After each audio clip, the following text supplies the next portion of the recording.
Ready to go? Okay, we're ready. I call the May 9th City Council meeting to order.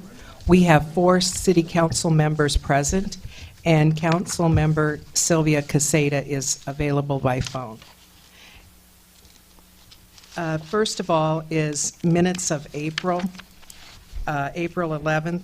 Is there any additions or corrections? Hearing none, the minutes are approved by unanimous consent. Okay, and then I'll call the public hearing to order on the FY17 budget amendment. If anyone would like to speak, please step up to the microphone. I close the public hearing. Okay, so we'll have consideration of resolution number 1709 adopting the FY budget amendment. Is there a motion? I move adoption of Resolution 1709. Okay, Second. Motion by Jim, second by Mike. Okay, Steve, you want to come up for the discussion and talk to the council? Welcome. Sure. Just a quick summary for the amendment. Okay. Is that better? Yep. Yes. Okay. Okay. Just a quick summary to go over. The major changes in the budget this last year. Going back a year ago when we first put the budget together, we were looking at about a $450,000. Okay. About a $450,000 bond issue, and we had certain costs that were earmarked to pay for that. Of course, as we know now, we're looking at closer to $1.25 million for bond sales this year for a lot of street projects, the OUP project and everything. All of those, both the bond receipts and the actual and planned expenditures are about at a break even, which is the intent of that. On the last page of the summary, you'll see that the estimated surplus for the year is a little over $10,000. That may change a little bit just based on the timing of payment of certain bills and when certain reimbursements come in. We've gone through, I've worked with Jim, Lori, Josiah, a few other people, and we've worked on this to try to figure out about where we're going to be at the end of the year. So we've adjusted things like the traffic safety police grants, the road use tax revenue, certain expenses in each department. Once we've gone through about 10 months of this year, we have a pretty good idea where we're at and adjust from the budget numbers. I don't think there's anything in here for changes that are really surprising or out of the ordinary. It's just we have a lot more bonding and capital projects, for this year. So, other than that, I didn't have anything specifically to pertain to. But if anybody has any questions about anything, I'll try to answer them. Any discussion by council? Okay, we're ready for a roll call vote. Actually, Yes, Steve, I had a question for you. It's a series of questions. As I was looking at the budget amendment, correct me if I'm wrong, but I was looking at budget uncertified or last amended, meaning that in March, that's what we would have projected to be expenses, correct?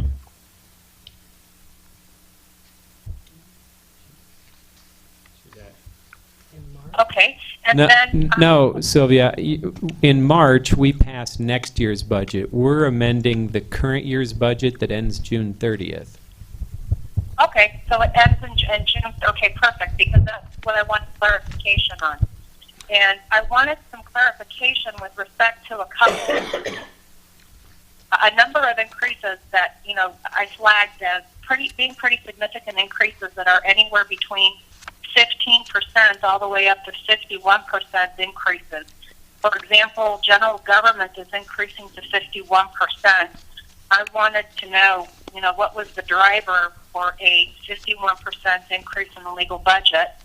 I understand public works is about a 25% increase, and miscellaneous government expenses went down by 33%.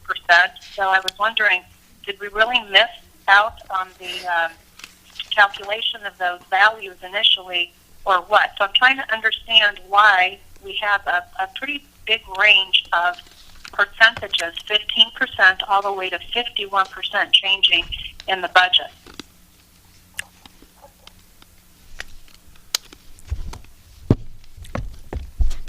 Well, I think that a number of these, especially in the legal expenses, there were a number of contentious issues at this, during this particular year.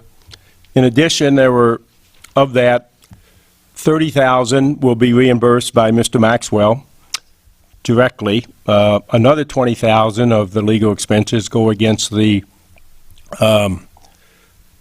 revenue from the building. Again, the OUP, they have a credit for their building permits, and so 50,000 of that is included in other parts of the budget as revenue. So the increase is not that, well, it's still significant. It's still not, it's not at the numbers that we're talking about. So Jim, you're saying that for general government, that's coming out of the reimbursement rate for one university placement. So that accounts for roughly the amount of money that we saw an increase in. I'd have to really look at that in detail, Sylvia, to be able to answer that exactly right, but that's part of what it's a major portion of what it is, yes. All right. And my final question is, we need to pass this amendment, and if we don't pass this budget amendment, what happens? Well, I believe it's December, Steve can correct me, Steve Kuhl, we submit the final budget to the state. Final budget goes by March 15th. No, the one we do in December. Oh, the annual report. The annual report. That's due December 1st. December 1st. So we will be tracking that and turning that in December the 1st of 2017 for the 16-17 budget. Okay, and the 17 budget ends June 30th. Yes. All right, thank you for answering my question. Are there any other questions? Okay, roll call vote. Lane, Aye. Haverkamp, Aye. Maher, Aye. Zimmerman, Aye. Casada, Aye. carried. Okay, thanks, Steve.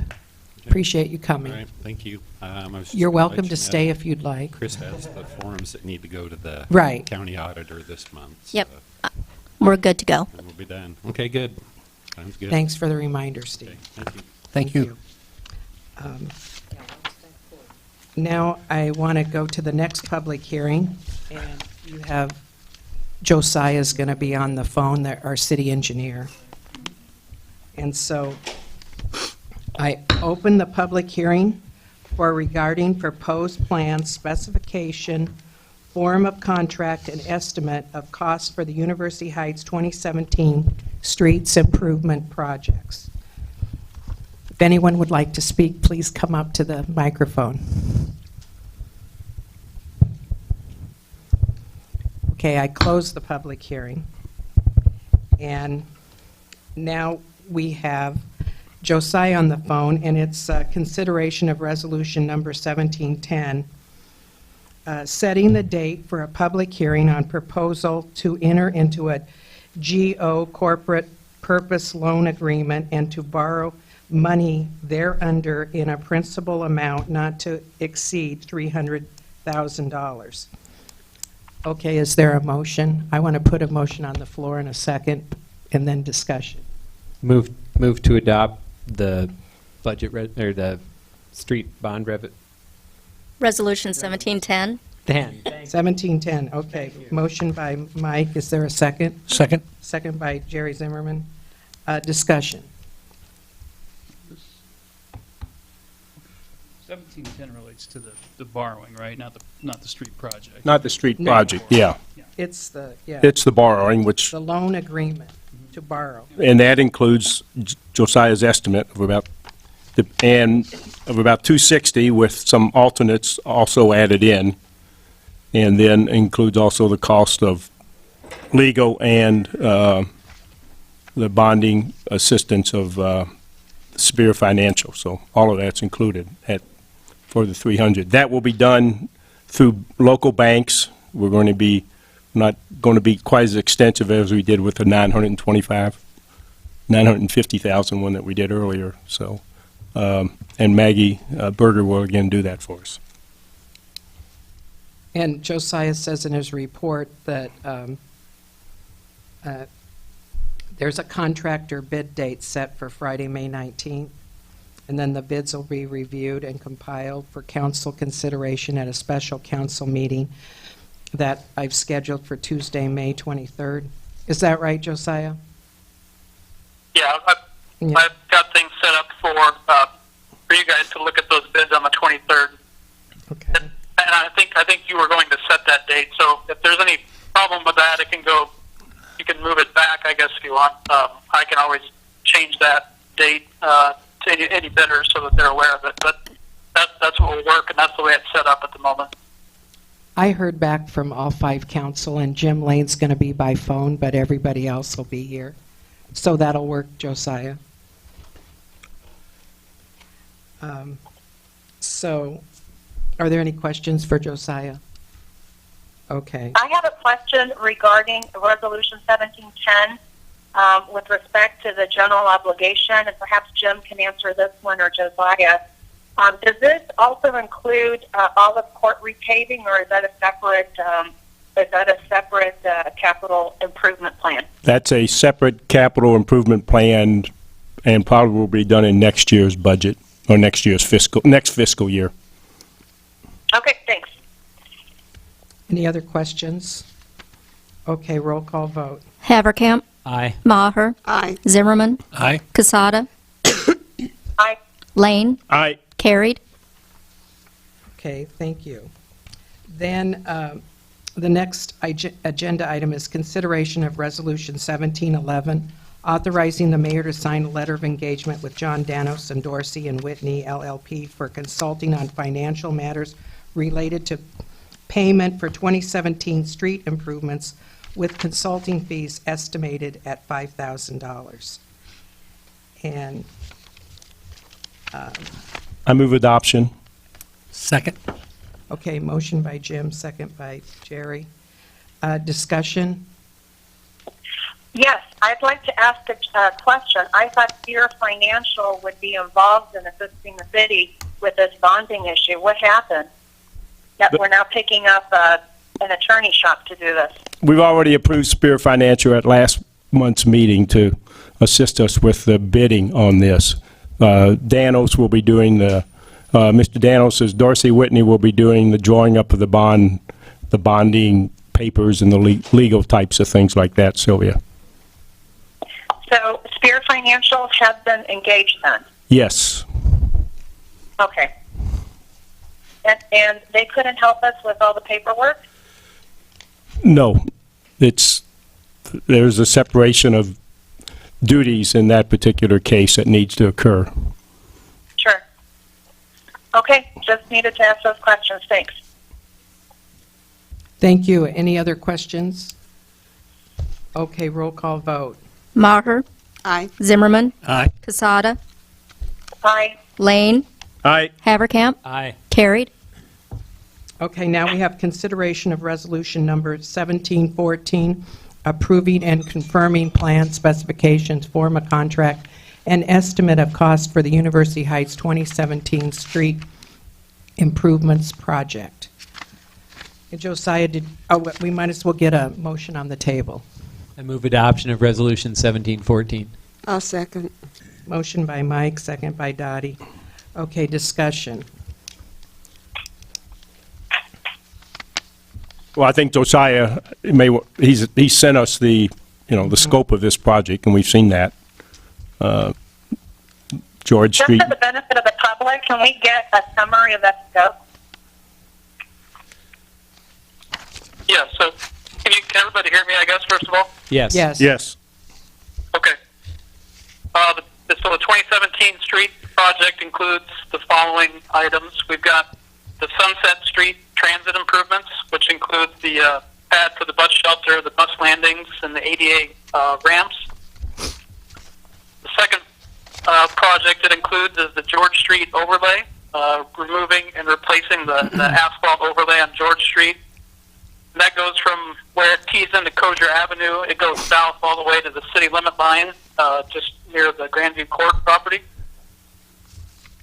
Part of that project also includes redoing a number of the curb ramps there also, since several of them are not ADA compliant.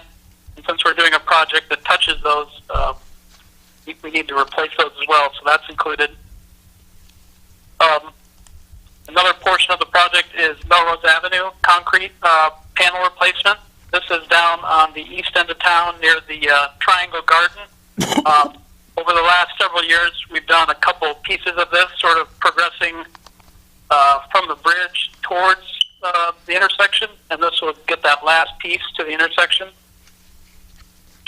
There's also two spot repairs. One's at the east end of Marietta Avenue with the asphalt milling and overlay for a section at the end that's fallen apart. And then also a similar repair on Cozier Avenue. We're just at that, I guess that's at the Cozier and Sunset intersection, just on the east leg. There's a piece of that that's sort of fallen down over the last couple of years, so that's included. And then there's also the Cozier and George intersection. The bid there is to grind some of those curbs and put a secondary intake behind the curb to help overflow with water during high rain events. There's an alternate bid included with that, which is not just that, but to also build the biocell system around that with landscaping and the rock bays for the water to infiltrate and drain through. So that's a bid alternate. And then the second thing I made a bid alternate was also on Cozier Avenue from George Street down the hill down to Melrose. That's a concrete street, and there's a bid alternate to get in there and clean out and refill and seal all the concrete joints in that roadway to keep water out of them. So that is the scope of everything that's involved. Thank you. Any questions for Josiah? Steve would like to say something. Thank you. So I just sent you all a slightly revised 1714, which is what's before you. I made two small changes before sending this, before bringing it to the meeting. One was to specify that bid security in the amount of 5% is required for bidders. That was already in the specifications, but we usually include it in the resolution, and it wasn't in the resolution I sent over the weekend. So that's one change. The other was to include some language required by the IRS for certain municipal bond qualifications. And I don't know whether we need this or not, because I don't know what particular bond vehicle or financing vehicle John Danos and Maggie Spears will recommend for the council. But just to make sure that we're covered, this just says that the council, up to this point, the point of adopting these plans and so forth, has not made expenditures with respect to the project under consideration. I would move consideration of the revised resolution then. I'll second. Okay. Motion for the revised 1714 by Mike and second by Dottie. Any further discussion? Roll call vote. On the motion to the revised? No. Well, just the, Just on you want to do on the that? resolution. Yeah. Yeah, he said just vote on the resolution. Okay, that's fine. Zimmerman, Aye. Casada, Aye. Lane, Aye. Haverkamp, Aye. Maher, Aye.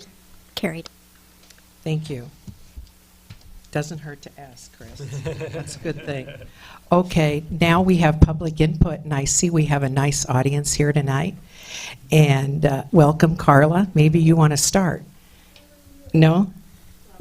No. Anyway, I just saw with Everett and with Oliver, they're growing up here. And I just thought, yes, you do. Okay, Carla, Oliver, and Everett from 206 Nebraska Drive. And we are here just to support Chris Lyon in the Police Chief Committee search. As you know, I wrote a letter of support for has just done an outstanding job, both personally and professionally, and I wanted to show him support here to the group, and I really ask that all of you strongly consider keeping him as chief. He's done a great job. I haven't seen the other applicants. I hear that there's at least another very qualified candidate, but I think we need community policing, and I believe that Chris has done a fabulous job of community policing. He knows our kids. He knows several other kids. I tried to get the Schultzes to come. Unfortunately, they weren't able to come tonight. The Grinders weren't able to come tonight. The Walkers weren't able to come tonight. Like, there were several groups of kids that they all know Chris, and one of my favorite memories is last summer we were just out walking with the kids, and Chris across the street came over to talk to us and came up and he let the kids play with their handcuffs, and I took pictures with him. And I just think that, you know, we're a small community, and what we've always said is that we wanted community policing, and Chris has provided that for us. He's done a great job. He knows so many people in University Heights, and has done a great job with the friction that our previous police chief helped create. And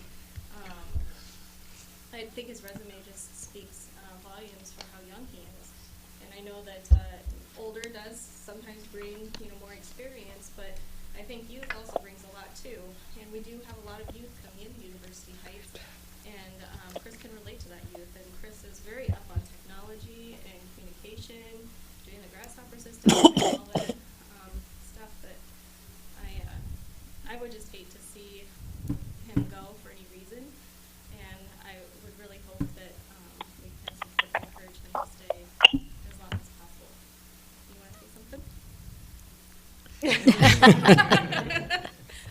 So when we were home, he said, "Mama, I don't know what to say about police chief. I'm not qualified." Chris, he's a really nice guy. He comes over to our house and he lets me play with his handcuffs. That's what he There said. you go. Well, good on you.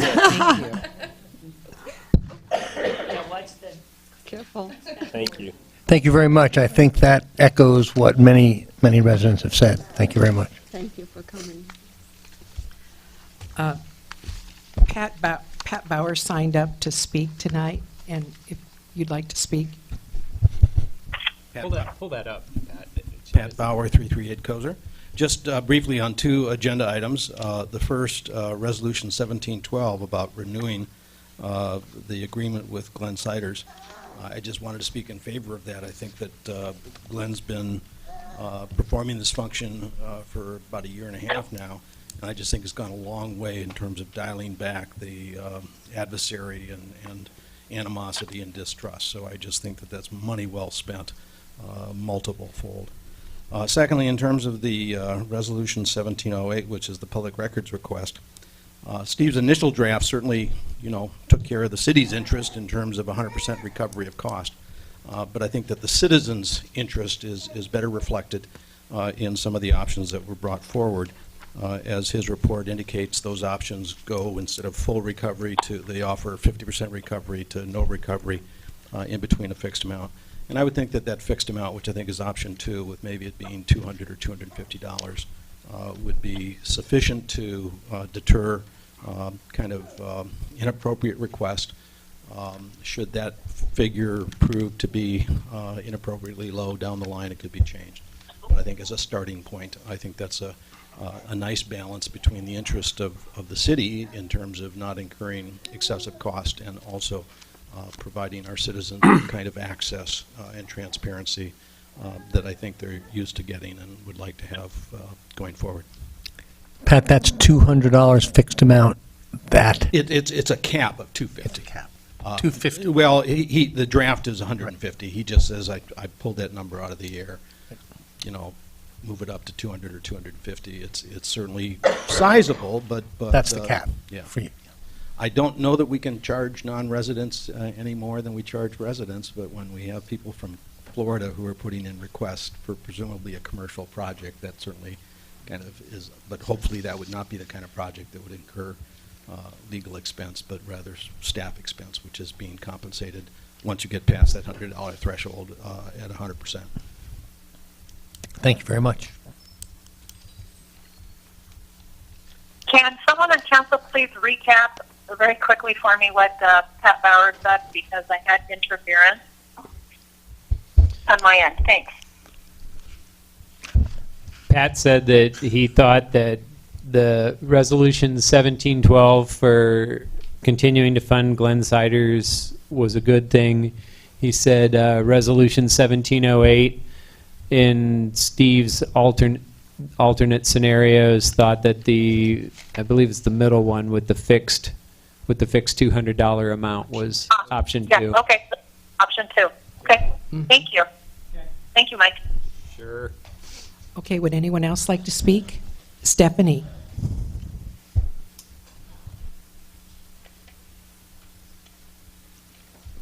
Hi, Stephanie Gahn, 62 Highland Drive. Actually, Carla said basically what I came to say, which is we are in support of Chris being the new chief. If my kids were here, Gunnar and Jonesy would both jump up and down and say, please, please, please have Chris be our new chief. He always stops whenever he sees us. We're at the park, wherever. I can't tell you how many times they've gotten stickers of the, little junior police chief. The neighborhood that I'm in, specifically the neighbors that surround me, Harold Plate, I know everybody knows very well, and several of the others are also in very much of the same mindset that Chris would be a wonderful addition to our community if he became the chief, and I hope we don't lose him. I hope he stays no matter what. Community is what we stand for, and Chris has done a fabulous job of being the interim police chief up to this point, and I just wanted to put our 2 cents in that we also, as a family, really support him.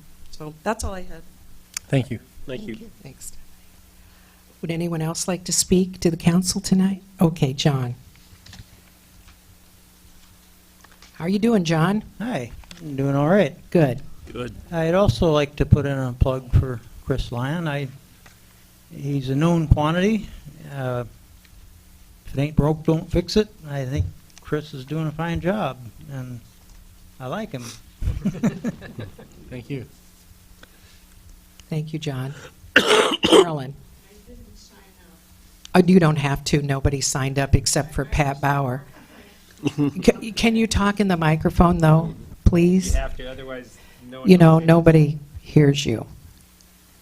I mean, Sylvia won't be able to hear you. Thanks for stepping over that. Chris as chief, just for the fact that he does live in University Heights. Thank you, Carolyn. Close enough. Would anyone else like to speak?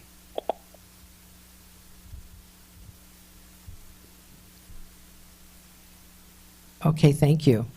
You're well loved, Chris. We all know that.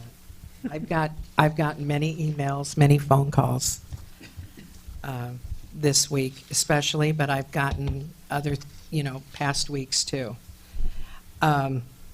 So after public input, we have One University Place construction report and updates. And Glenn Ciders did send a written report, which he has on the screen, and he's not able to be here tonight. And I think everyone read that. So with that, we have consideration of resolution number 1712, authorizing the mayor to sign an extension of the city's agreement with Ciders Development, LLC, for certain construction, oversight, inspection, and verification services, the One University Place project, with continued compensation at $1,350 per month. Is there a motion? Move adoption of resolution 1712. Second. Motion by Mike, second by Jim.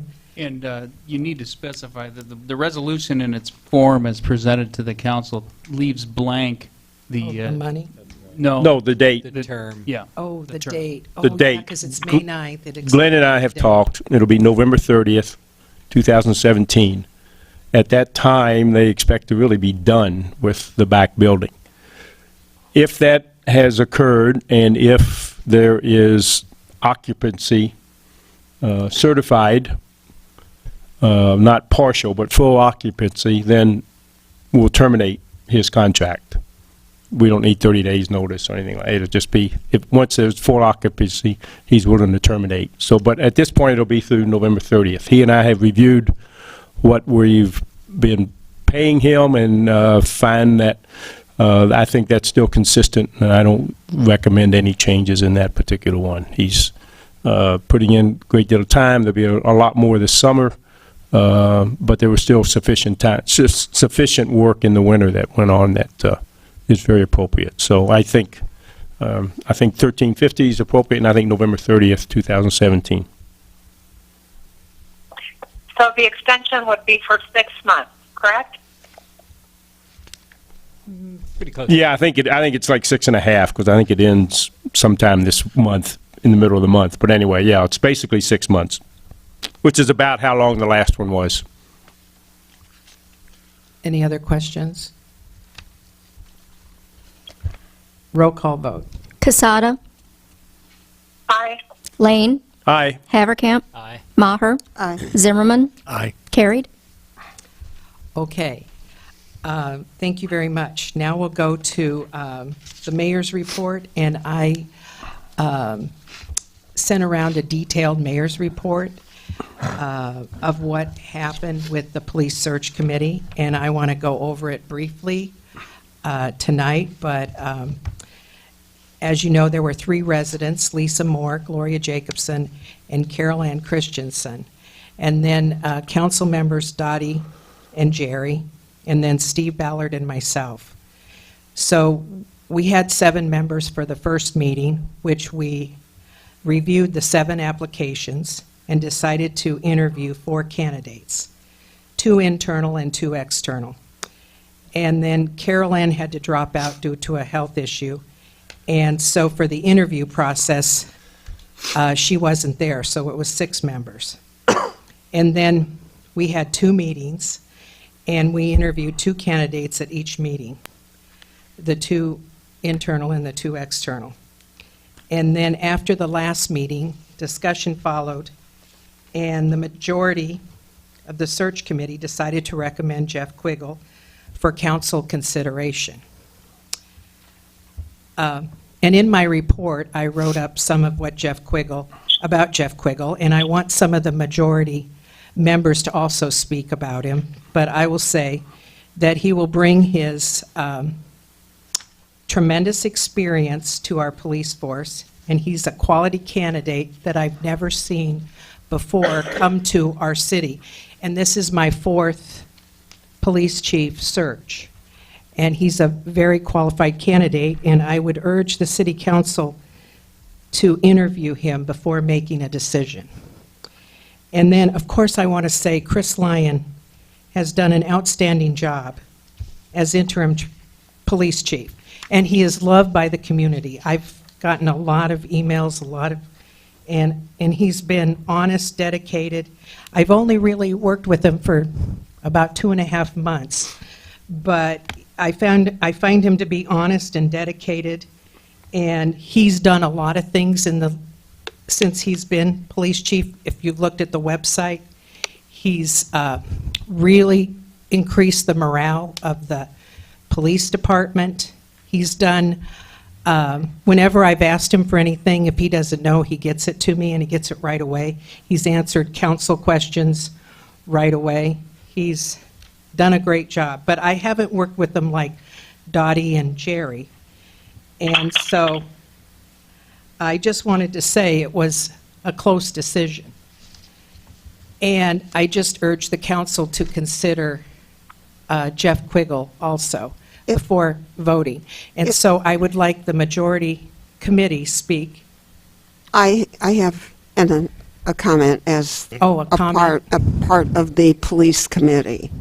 Having worked with Chris for the duration of my tenure on the council, which is, what, 1.5 years, I have found him to be stellar, having had an experience myself with the police community for 30 years. I feel that I'm pretty qualified in assessing the integrity and the function of policing. As I pointed out in the meeting, policing is changing. It's no longer billy club and handcuffing. It's the sort of thing that Chris is doing. It's being in the community, meeting the people, showing them what policing is, what the handcuffs look like, and meeting the people. And you could hear tonight what people have said in terms of their appreciation as far as the youth of the community is concerned, and our community is becoming a lot younger. I think we need to listen to the citizens. Last month, Sylvia made a motion, which I seconded, about adding the community members. We also then decided to bring the candidate or the candidates to a public meeting so that the community, not just the council, but the community that we serve, will be able to meet them and assess them as far as the job description here and the way that the candidate fits the needs of University Heights, our village. So in light of that, because we have Quiggle and we also have Chris Lyon, and he was a runner-up, that we invite both of them to the public meeting. And it was Jerry in our meeting when we spoke with Chris that extolled his virtues and stated that but for this other dude, that Chris would be the next person in line and would be the chief.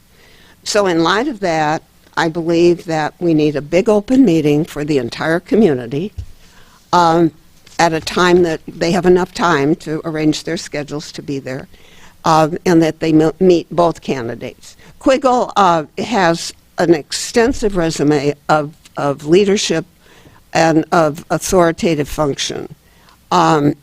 Whether that resume fits the needs of the community here, I have serious doubts, having looked at many resumes and interviewed many people. But that's to be seen, and the citizens should speak, because it's their policeman, and not yours or mine. So, in light of that, my resolution or consideration would be that we postpone any voting or consideration until the community has had an opportunity to meet Quiggle and Lyon. Okay, Jerry, would you like to speak about Sure. candidates?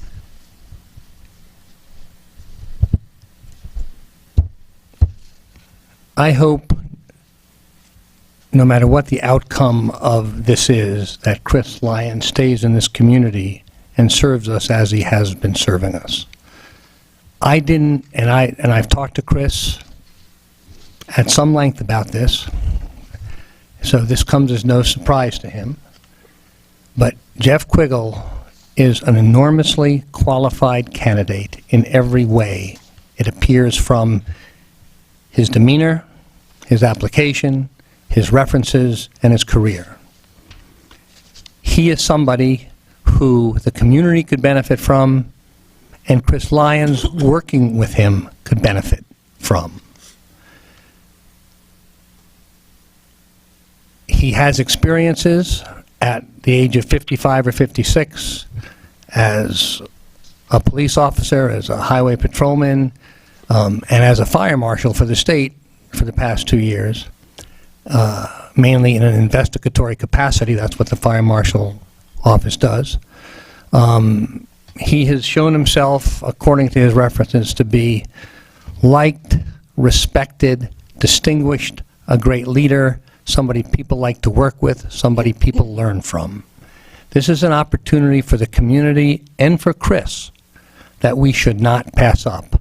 I didn't think that it was a close decision just because, not to besmirch Chris in any way, but this is somebody who we could have only hoped would have applied for this job, and we should move ahead with it tonight and hire him and Never. and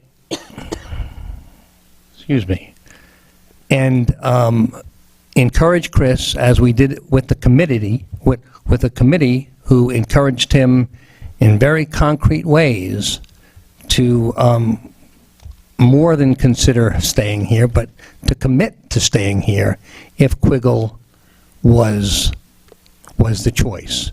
And we told Chris unabashedly that we would pay him for his past performance as acting chief, and we would recommend to the council a raise going forward, and we would recommend to Jeff Quiggle that he be second in command with lots of leadership responsibilities.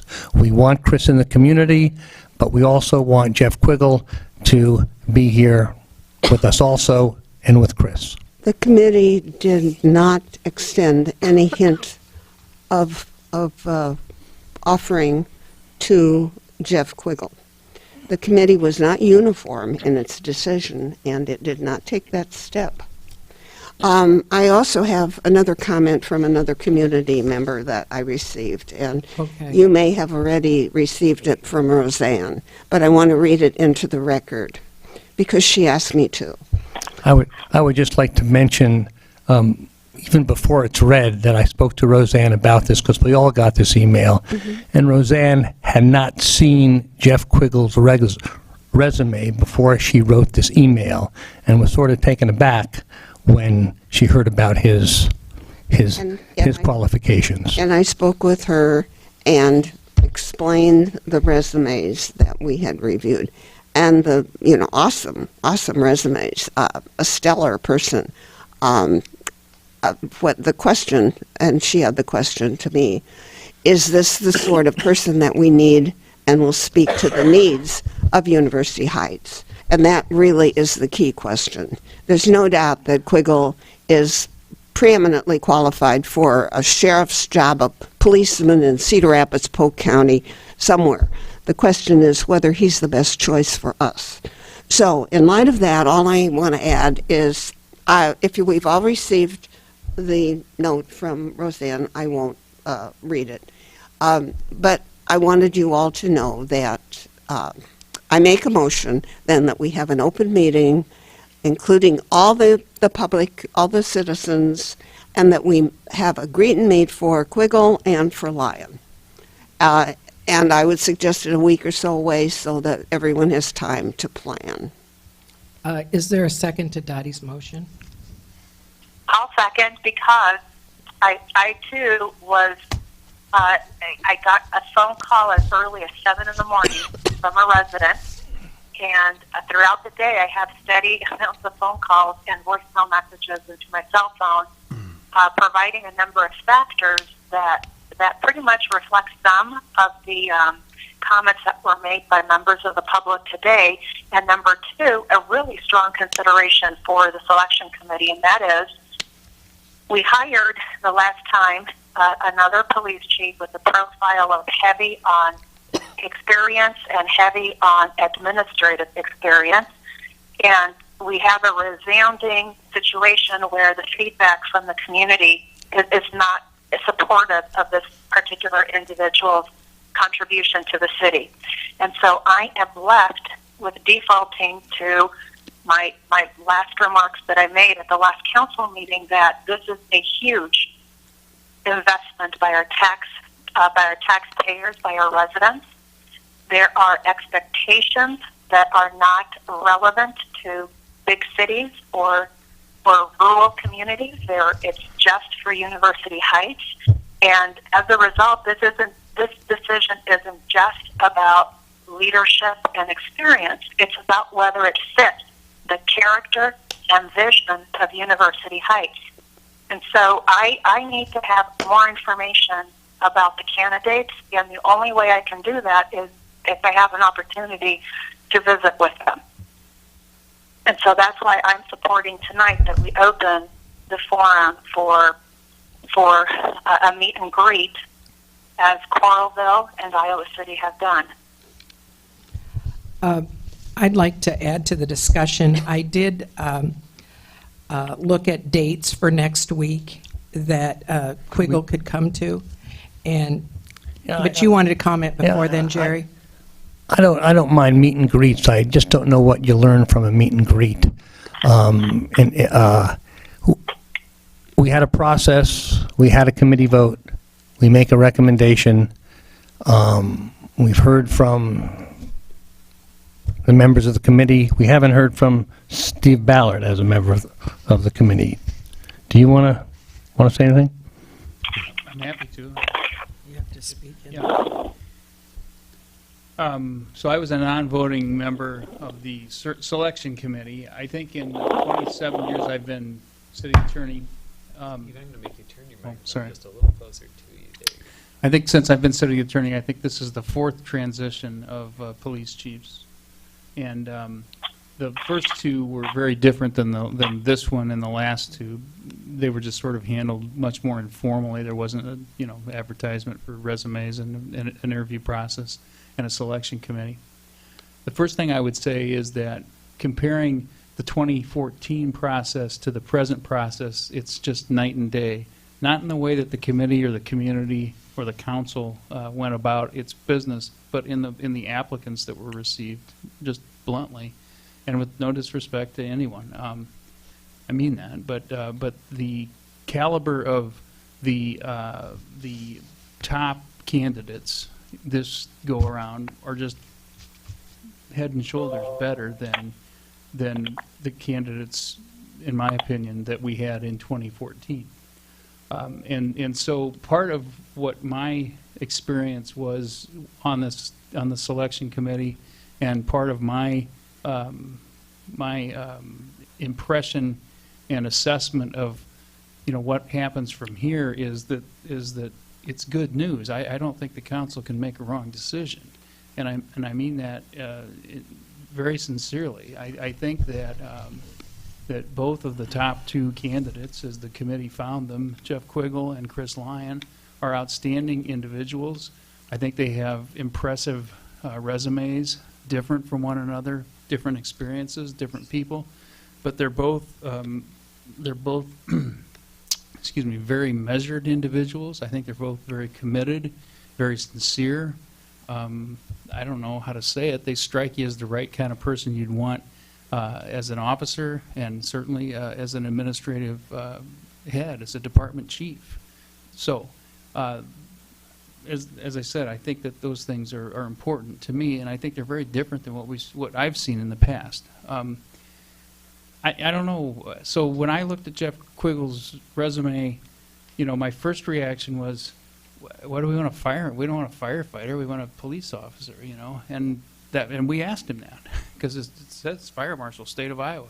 Sounds pretty good. It is pretty good, but it's a fire marshal, Well, fire marshals are cops. I didn't know that. They investigate fires. They don't fight fires. They don't train firefighters. They are cops. And then Mr. Quiggle also, or Marshal Quiggle also has substantial other law enforcement experience as a state patrolman, as what they called at the time Capitol Police at the state capitol. So that was the first question I had. The second thing, the impression that I had from Jeff Quiggle, and I'll say the same things that Jerry said, and I'll probably be more long-winded, and I apologize. But I have tremendous respect and like for Chris Lyon. He's, my office works closely with the police department. I work closely with the police department and the police chief, and Chris Lyon, being the police chief, interim or any other way, has been a breath of fresh air. He's responsive, and he's easy to talk to, and he doesn't.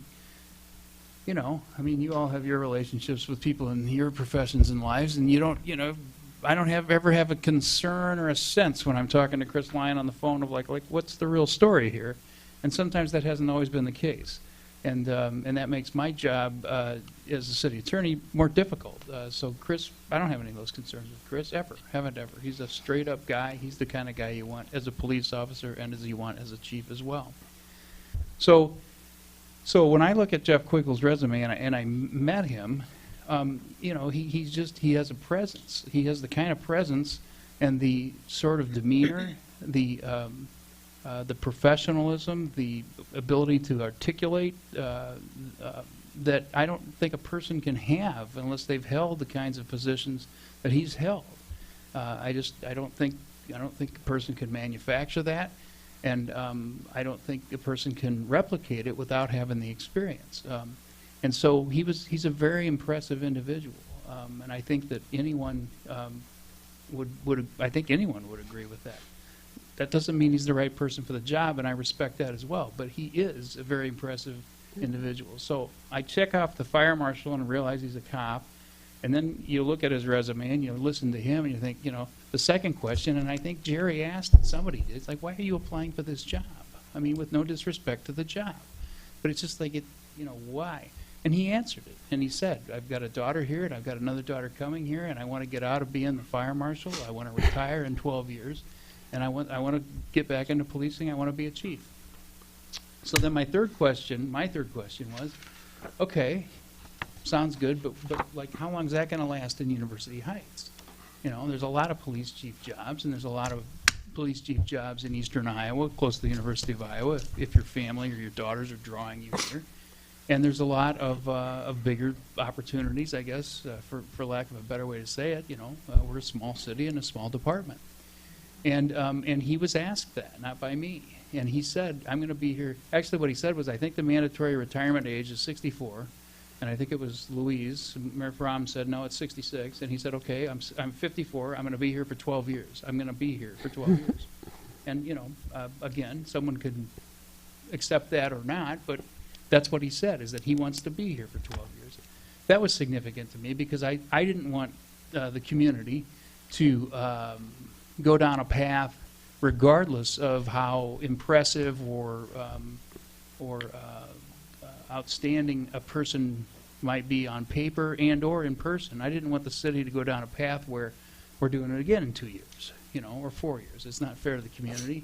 And so I was a little on guard to say, is this good for us or good for you? How does this play? And I think that that's a matter of judgment that anyone has to make. But when when he looks us in the eye and says, no, I'm going to be here for 12 years, I believe him.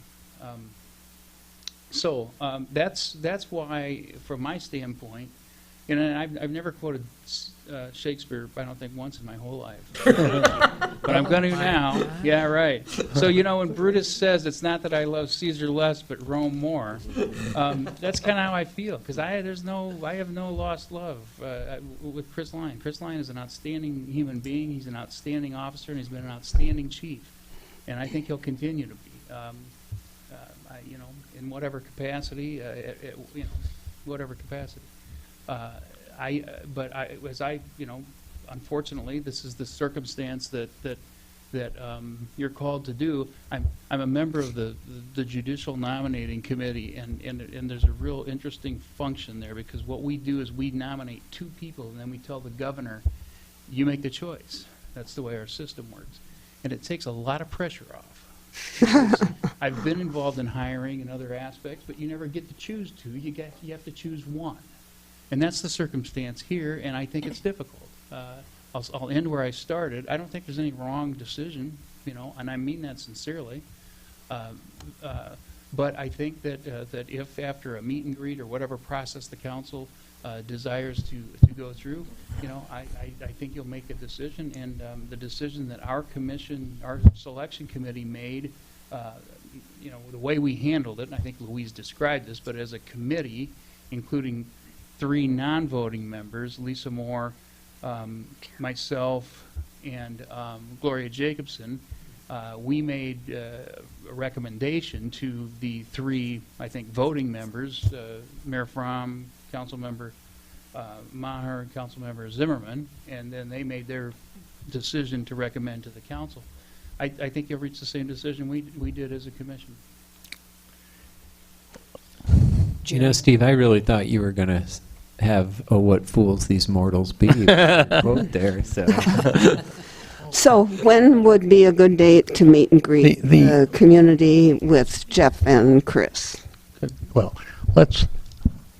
I think that would be a good thing to do. I really do. I know, Jim, you're going out of town mid next week? Yes. Okay. Lucky. Didn't want to spill the beans or anything, but if we could do Monday or Tuesday next week, I think that would be... Tuesday would be preferable for me. Have you talked... Well, I guess my next question, Chris, are you okay with that? Are you available? And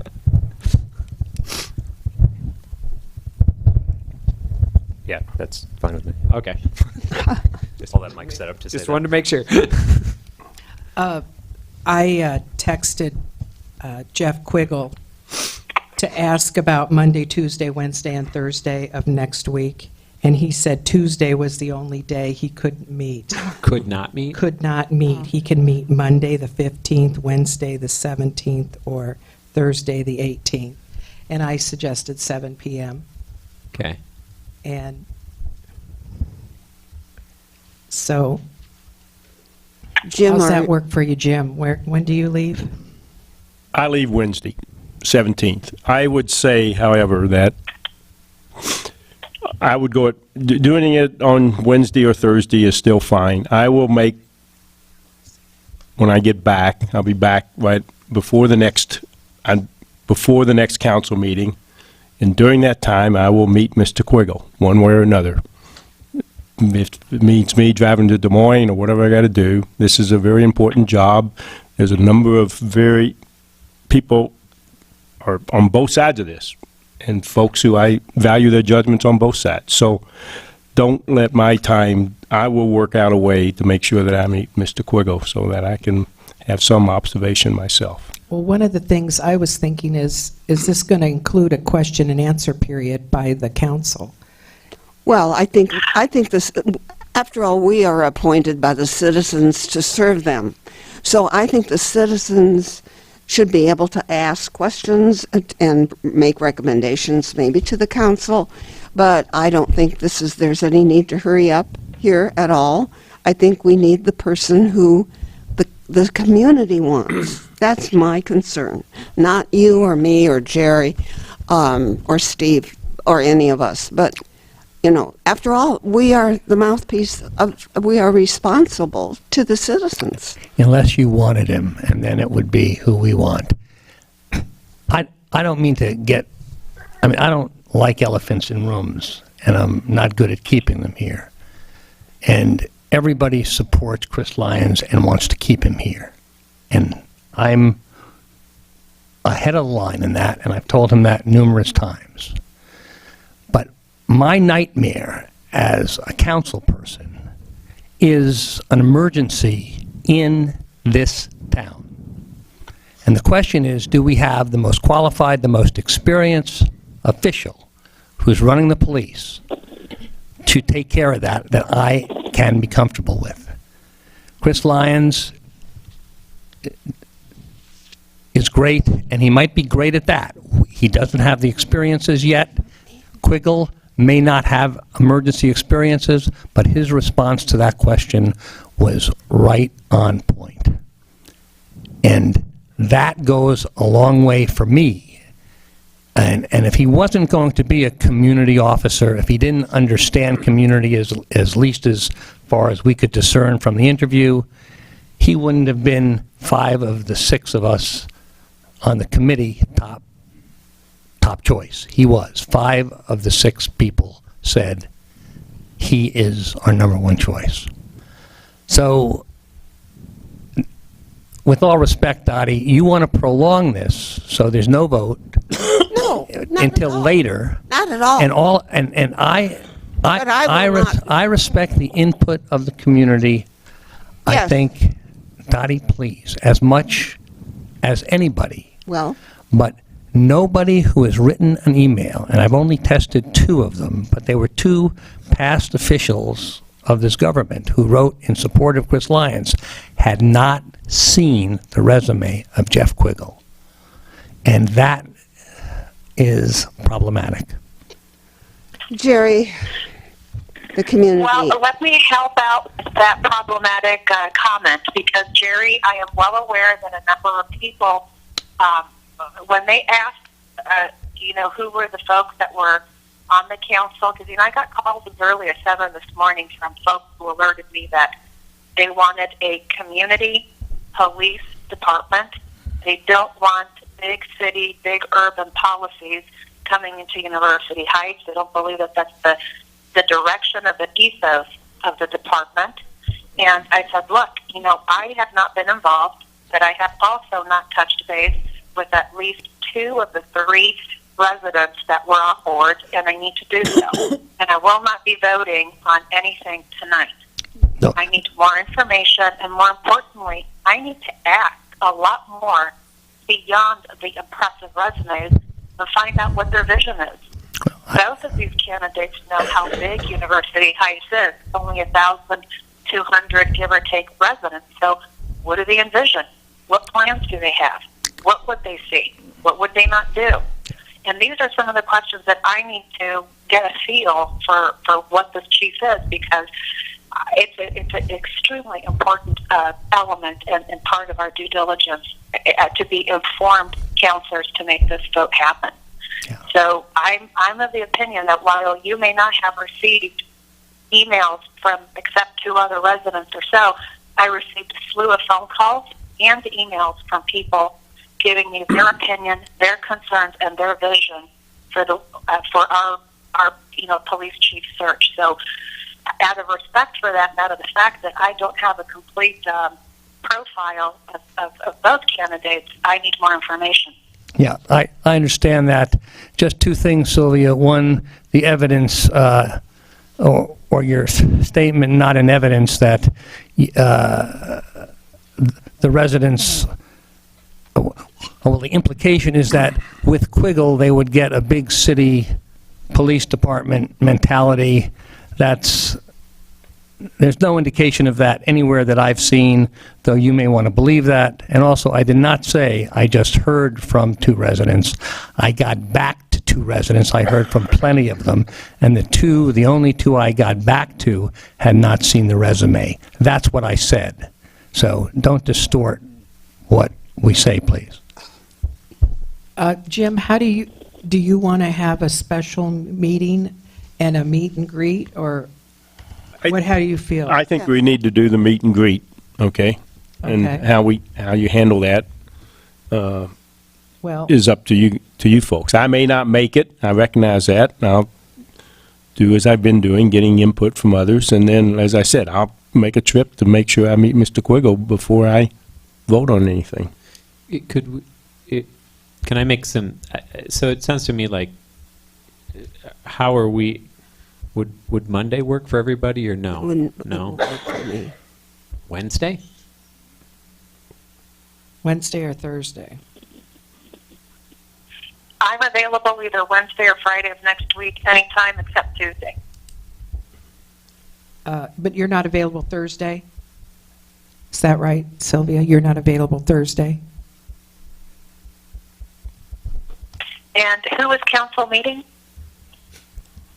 This would be a public meeting with both of the 2 finalists that I guess what I was going to say, I thought let's find a date first, but I guess I would make a couple suggestions as to the format. I think that I need to know the format. That's right. Right. Because I we mean, need but to I know thought I'd talk question, date answer. first. Maybe it's easier to talk format. I think it would make a lot of sense to me if each candidate gave an introductory remarks, vision, statement. I think, nothing that has to be tremendously long. I would think that we would open it to questions from the audience, and following that, and if there were any further questions that council would have. I think if we looked at trying to put it between 30 and 40 minutes per candidate, I think that would be reasonable, but I just try to follow on a timeline. I'm just trying to be respectful of everybody. I would suggest that we have something not so formal, but give them an opportunity to speak, but then let them mingle. Important, I think, that they mingle with the community, that they can ask individual questions of them. I think that's really important, because I know I would want to do that. This is a really, really important choice, and it's going to really dictate the culture and the climate of the community. And it's a big budget item. I think we really need to take... Time is not urgent here, Jerry. 2 weeks, 2.5 weeks isn't going to, the earth isn't going to stop in that period of time. If Quiggle wants a job, he's not going to be looking for something else. And Chris is here, so I just see that there's no urgency. It's important that we get the right person. Do you want this to be a special meeting where the council can vote? No, I mean, the meet and greet should be that night, meet and greet. And I would just think that the residents should ask public questions. It should follow the format of the interview process. I mean, it's not like the committee members had a meet and greet and talk socially with these folks. They talked about issues that were important to them, asked them questions, and got well-considered responses, and that's what the residents deserve. I think the residents deserve an opportunity to see these people as people. And the way you do that is talk with them individually. I see no point in a rigid structure here. End of story. Okay, that's how you feel, and we know how Jerry feels. How does I Mike guess, feel? I mean, I put that out as a suggestion because it's basically what we did when we filled the mayoral vacancy, and I think that we're not, I mean, the nice thing about our town and our room is we're not that big that it's right. an overflow, you know. We'll have 40 people here and it'll fill this place up, I think, but Right. I think that it will still be pretty informal, even if, but I think people hearing, you know, hearing individuals' questions and hearing everyone hearing the same response, I think is helpful in a situation Right. like that. Mike, I tend to agree with you as well. Coralville had a 4 finalist Q&A for their residents, and they still ended up making a decision rather quickly. Iowa City also had a public forum for the candidates, and the residents came out to meet the candidates, and that didn't keep council from making a decision. So I'm agreeing with you that some structure to a meet and greet is necessary so that we can have an effective meet and greet and have council make a decision.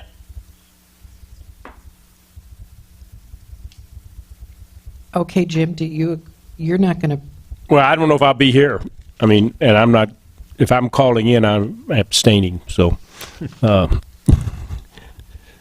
I would agree we need to have a structured format also. Would you be able to dial in if we had a more structured event?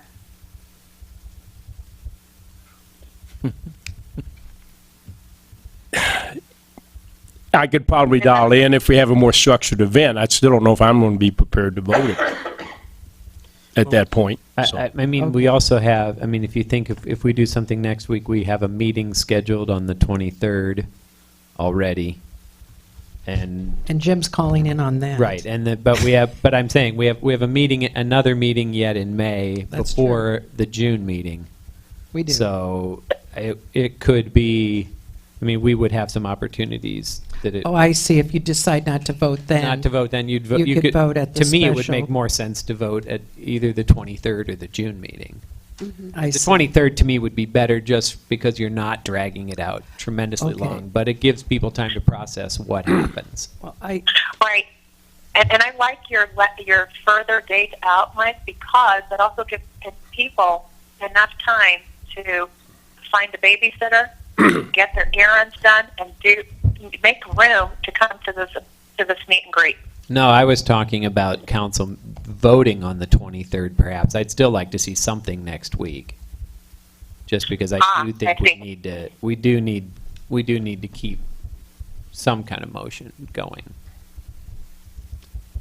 And I mean, we could put it on the agenda, make it a special meeting, put it on the agenda, and council can decide to vote or put it off to the 23rd. And on the 23rd, they can decide to put it off till June, defer it or whatever. Well, then when are we going to do the meet and greet, separate from? Well, it was either Wednesday, the 17th, or Thursday, the 18th. I am not available Thursday, the 18th. Oh, okay. So Wednesday. It's my wife's birthday, so Woo. don't touch it. Wednesday, the 17th. How's that work, Sylvia? at 7 I'll p.m. make it work on Wednesday. Thank you. And that works for Dottie and Yeah. Jerry, right? Okay. So it'll be, so we do have a motion on the table. It was motioned by Dottie and Sylvia to have a meet and greet. And now that we've formatted it to introductory remarks and then questions by the audience and then following council questions, and that's the format of it. And it starts at 7 p.m. And so what the motion was, the meet and greet, An open meeting for the city to meet and greet the two candidates. the two Yeah. candidates for Mr. Quiggle and Mr. And Lyon. now we've firmed up the dates. Okay, so all in favor, say aye. Aye. Aye. Aye. Opposed, say no. Okay, motion carries 5-0. Very good. Okay. What's the date, Wednesday? What? It's 17th. the 17th at 7 p.m. here. Okay, very good. Can I make a quick comment before Yes, you move on to sure, topics? Chris. I just wanted to say that I don't know if it's clear. I mean, there's a lot of tension involved in this, and I wanted to make it clear that I feel no ill will either way. I will be happy if Jeff Quiggle is exactly what everyone seems to think he is. I'll be happy working for him, and I'm not running away to another city. I'll be still here working. And of course, I wouldn't be here if I didn't want it. Think I could do the job as well. So I just wanted everybody to know I have no ill will, and it's going to be fine either way. So for whatever that's worth. Thank you, Chris. Thanks, Chris. Any other comments by council? Then we'll go down to the legal report. So Steve Ballard's going to start. So other than the ordinances regarding the utility franchises, which I'll speak to in a moment, so the governor today did sign the fireworks bill, and so we'll have a resolution in the works. Roman to- candles after the meeting for everybody. Well, it's only not till June 1. The law permits cities to prohibit use in their city if it desires by resolution. So I'll draft a resolution along those lines, consistent with the council's prior direction, and probably ask that that be included on a special meeting that'll be upcoming. The law does not permit cities to outright prohibit sales of fireworks, but there are some zoning things that I want to talk to Pat Bauer about, and coincidentally, the state fire marshal about, because they're providing some guidance to cities about some zoning provisions that might accomplish the sale prohibition that can't be made outright, but in any event, yeah.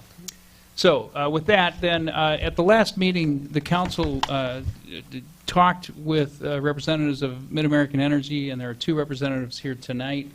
Mark Reinders is here as he was last month. There were just a few, I guess, detail type points that remain from the franchise ordinances. Sylvia Quezada and myself, Josiah Vilskemper, worked through some of those with Mr. Reinders, and I think we're all on the same page and have a final Ordinance 203 for you for first consideration tonight, which is an electrical service franchise ordinance, and Ordinance 204, which is a natural gas service franchise ordinance. I can go through any of the points of the ordinances if you desire. Is there a motion? I'll move to adopt ordinance number 203. Second. Okay, motion by Jim, second by Mike. Discussion. I just wanted to bring to council's attention that the document that you have in your council packet provided a series of comments that were made by the city, countering some of the language that came from Mid-Am. In particular, I want to draw your attention that council was asked to extend eminent domain privileges and rights to the company that would be approved by the council, and I didn't think that was a good policy direction to head, where eminent domain is triggered by another party. So I'm hoping that all of you appreciate that one, because it was an ask that was made of the city, and I didn't think it was an appropriate one for the type of city that we're hoping to build in the future. The only last item I wanted to comment on, Steve, is that the termination of this agreement is for 10 years. This agreement won't be opened up again. It'll remain permanent as is unless there's any amendments to make. But on year 10, the future city council will have the opportunity to reopen negotiations, and if they don't, then the contract is extended for another 10 years for a total of 20 years. Is that correct? Yeah, I think that's a fair way of saying it, Sylvia. The way the ordinance says it is a little different, but it's the same point. It's a 20-year franchise, but it can be terminated in 10 years. So Sylvia's characterization is accurate. You know, if the council wants to revisit points, it can do that at the end of 10 years.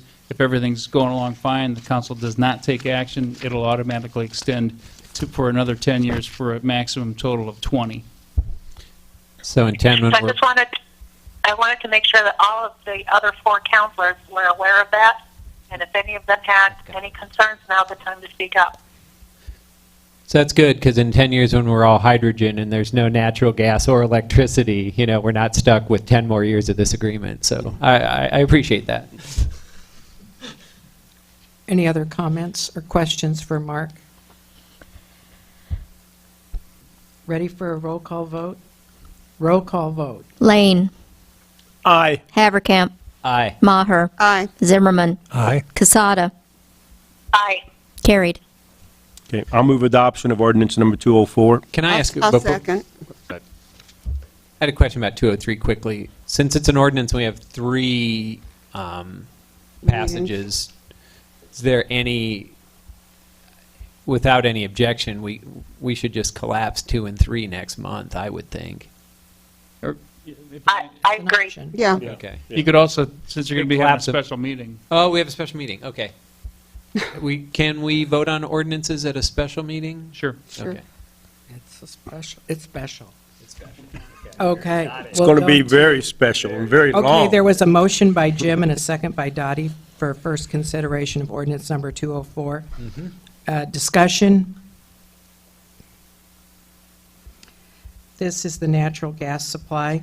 Okay, roll call vote. Haverkamp. Aye. Maher. Aye. Zimmerman. Aye. Casada.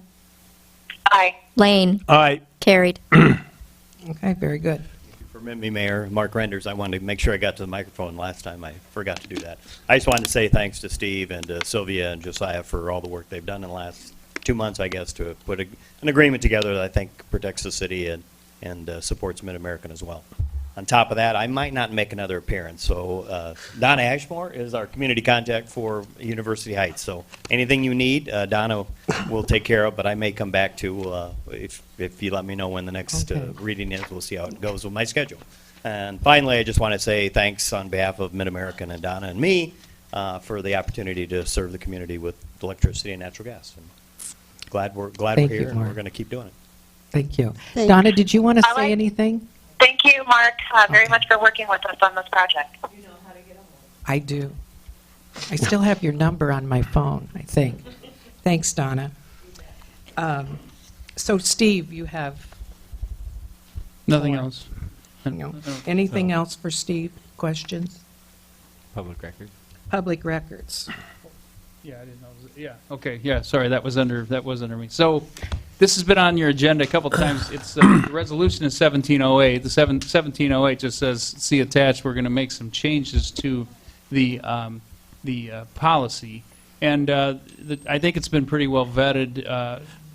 At the last meeting, it seemed, at least to me, Jim and Sylvia were going to try to get together on some details in the policy, and as I sent out to them, I also sent out to the council sort of 3 options, and I think I said this in my report. Those aren't the only 3 options, and you don't need to limit yourself, but it seemed like it was sort of getting down to those kinds of ideas, at least in terms of what remained to be decided in this policy. And so 1708 is before you, but only if you make decision about these options or some other choices and how you want language to read. I'm going to show you, I'm pulling back up Steve's from the. How about making it a readable size? And I'll unfreeze it.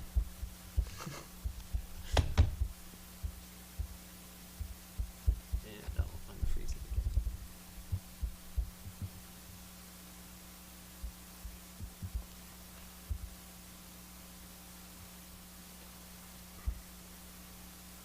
And these were the options. I guess I would move adoption of 1708 with option 2 in place. I second. Okay, motion by Mike, second by Sylvia. Discussion. I think after, we've been working on this public records request since December of 2016, and I want to thank my colleagues at the council table for number one, having a thoroughly vetted discussion. Sometimes it was heated, sometimes it was not, but nonetheless, we held amicable discourse over a sensitive issue that I think option 2 best represents a good compromise between the interests of the various counselors. So I want to thank the council for your good work. Well, I have a concern, and this is on the way out concern because I have no idea how this could happen, but I've seen enough this year to bother me about it. But I think we need to put a limit as to how much we're going to have contracted professionals paid for by the city. We're talking $150. So anything above $150, that's the city's responsibility for the duration, as I read this. And so I would suggest that anything above $1,000 in total, we go from 150 to 1,000. After 1,000, we need to get back in there. This thing is out of hand as far as people making open requests on one particular piece. So that's what bothers me about it. I don't have any problem if we stop at 150. My proposal, which I sent to Sylvia, was that we do 50% up to 1,000, which would be $500, and then anything above 1,000, we would. This was really option number 3. Anything above 1,000, we're back to 100%. I just have a concern. I don't know what it's going to be, but these things and as we pointed out earlier, most of the time it's city staff. And I'm talking about contracted professionals, but this could get, from a dollar standpoint, the city could find themselves in a real pickle if we keep responding to that kind of request. So we've had that problem already with police records requests in terms of the cost just escalating. And at what point do you stop it? Yeah, I don't know if that was with contracted professionals or with city staff. No, it was for another reason, but I mean, we have had. Yeah, so that's, yeah. I say, your points are well taken, Jim. I think the proposal that Mike has set forth for having a cap is a good solution to start with, only because time is our. We could always, future councils can always change that cap to something different to adjust to the actual circumstances. But by the statements that legal has made in the recent months, the experience of all the litigation going on for public records, that's been an outlier of an experience. And so I just want to make sure, as Pat Bauer mentioned during the public comments period, that we are not chilling the access to government records, even though, it's University Heights records. Not a whole lot of hot stuff is happening in our city, but you never know. So I think Mike's proposal is a good start, and if future council feel that they need to change that in order to accommodate the circumstances, they certainly have the ability to do so under the proposal that's been made tonight. I don't see how they have that proposal. I don't see how they have that ability if we get in the middle of a protracted open records request. So that's a concern that I would have about it. They can't What do is it your in the middle. suggestion? What would you suggest? Well, I think what I well, we seem to be locked in, and what I had said was that we'd have to. Mine was for option 3, the charge for contracted professionals involved with responding to requests shall not exceed 50% of the city charges up to, from those professionals up to $1,000. Anything above $1,000, we'd go back to 100% charge.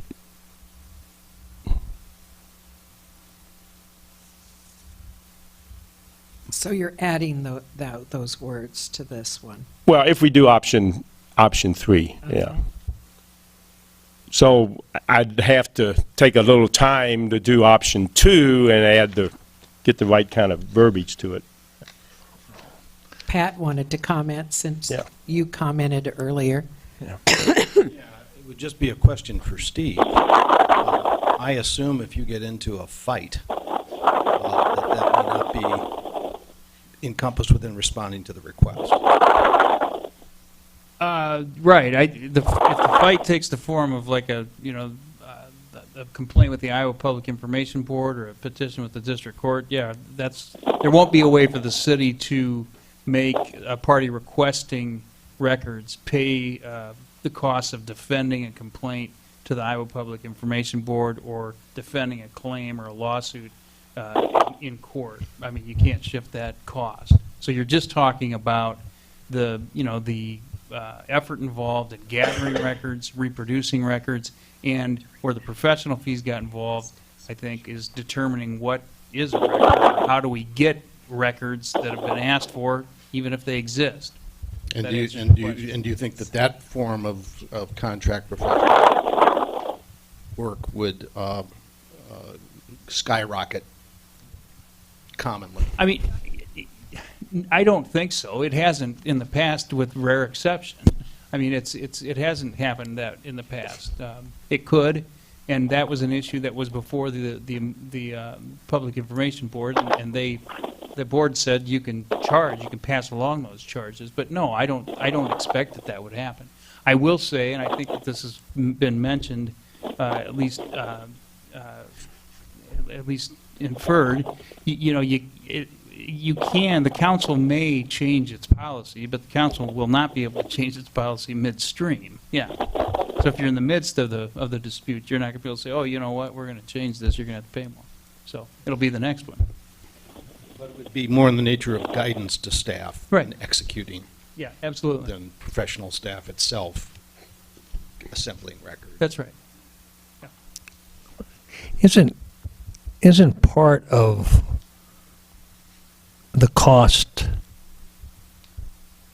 the way the records are collected and stored, and which records are collected and stored? And we may want to spend some time and money on getting records stored and made more accessible so the data are available when they're asked for. And to punish a requester for us not doing that seems not appropriate to me. That's not to get too far off this topic, but that's a big reason why in 2010 I started not only publishing minutes and agendas, but all the attachments and all the supporting documents as well, so that we do now have 7 years worth of packets on the web, and we do have minutes and agendas Sure. back to 2003. Right. So, or 2000, we have 17 years worth now. Wow. So, I mean, a lot of I think we do a pretty good job, and as I look around town sides, I don't find anybody else who puts as much on their webpage as we do. And I'll admit, nobody really wants to go digging through all of it, but they could themselves could, without yeah. having to file an open records request for a lot of things. Right. And how about the police database? Is that as updated as you'd like it, or? No, I think it's been a few years now. I've mentioned there's a records management system that would help us a lot. Every other agency in the county uses it. Iowa City has a particular part of it that does the demographic tracking for traffic stops. I think that kind of thing would help us a lot. And what's the investment for that? I got a quote on it. It's pretty significant up front. It's like $20,000 to set up. So there might be grants. But I've been looking around for grants for a while, But if this is a real potential problem, it might be very well worth the investment. Yeah, if I could, one thing I would say in response to Jerry's point, I think you're right, that depending upon how the city organizes its information and data, it may make it a whole lot easier to respond to requests. Part of the challenge can be, and we have a kind of a present example of this right now. Somebody says, well, here's what I want, and they're pretty specific. I want to know every employee that worked for the city in 2016. I want to know their date of hire, month, day, year. I want to know their salary on this particular date, and I can't remember what else, if they left or something. All right. Well, all of that information is available as a public record. Okay. But gathering them, that information might not all be in the same spot, And what the public records law does not require you to do is to create a spreadsheet, is to create a document. Okay. That the idea of the public records law is, you want information, what do you want? Okay, it's over there in that cabinet, go look at it, right? Not, well, I want you to compile some stuff from that cabinet and this cabinet and put it in a format that I want it, organize it. That's where, it's difficult because somebody makes a specific request, but the answer is, no, here's the records, and you can assimilate the data any way you want to, but we don't have to put it together in your format for you. But if the records are all digital, it makes it a whole lot easier to do than otherwise. I would agree with that. If I may, the current and the previous requests, one was an Excel spreadsheet, one was out of QuickBooks, so they were digital.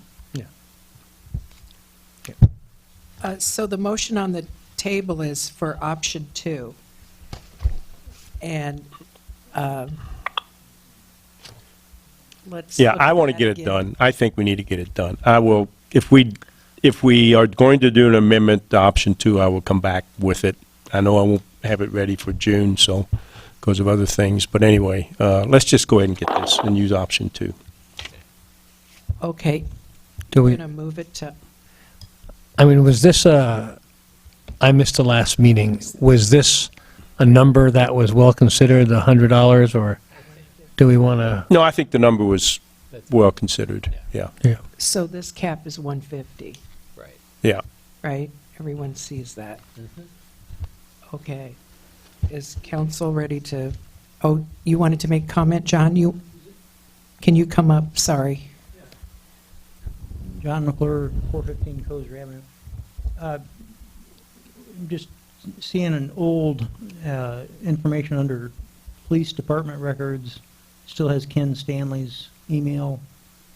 And then city clerk still has 1004 Melrose Avenue. That'll be updated. We're not voting on that, right? No. No. No, but thanks for pointing that out. And just ask what do other cities have as caps, if they have any caps at all?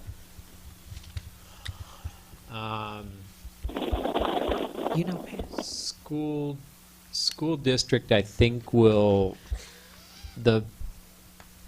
I think if they determine that it was $25 or less, the school district will pay for it themselves. They won't charge you, but they charge for everything beyond $25, which is, and the minimum increment of time is 15 minutes. They also charge per page for copies.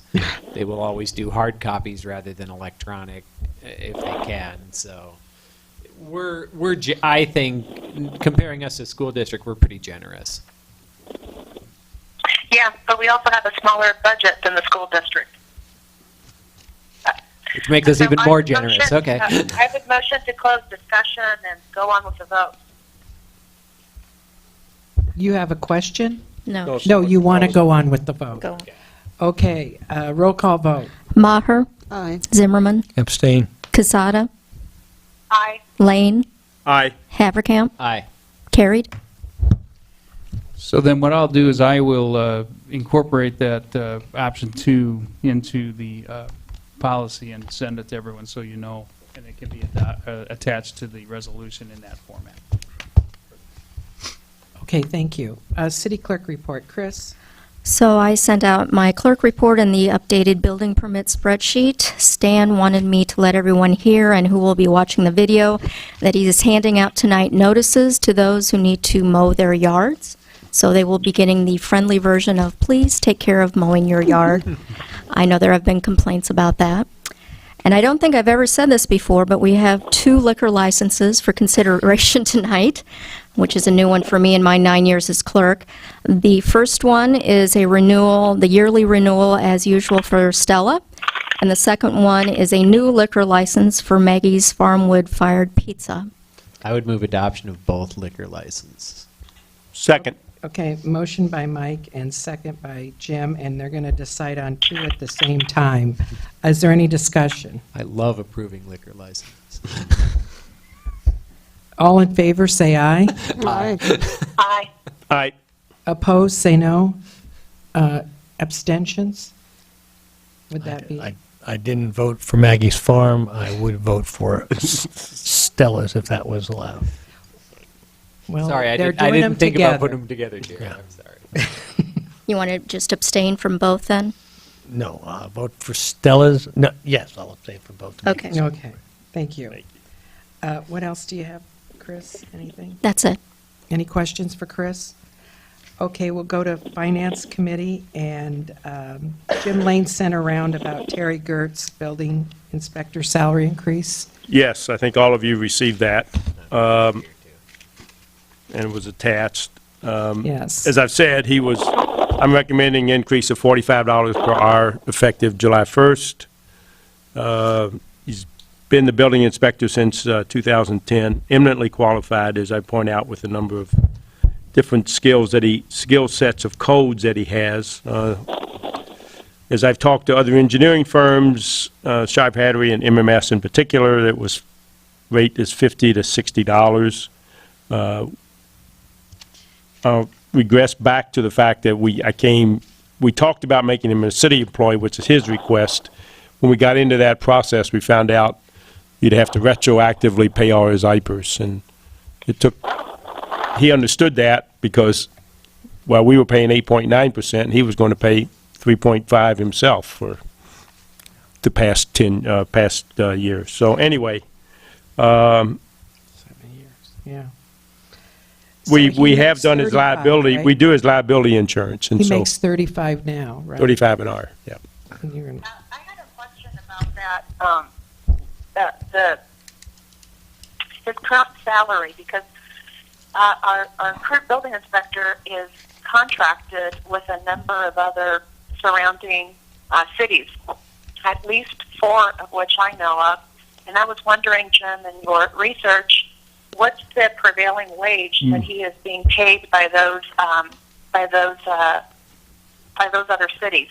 They're all working on stipends, except I don't know what the city of Iowa City is doing because he's an employer of theirs, but they work on a stipend. I don't know the exact number.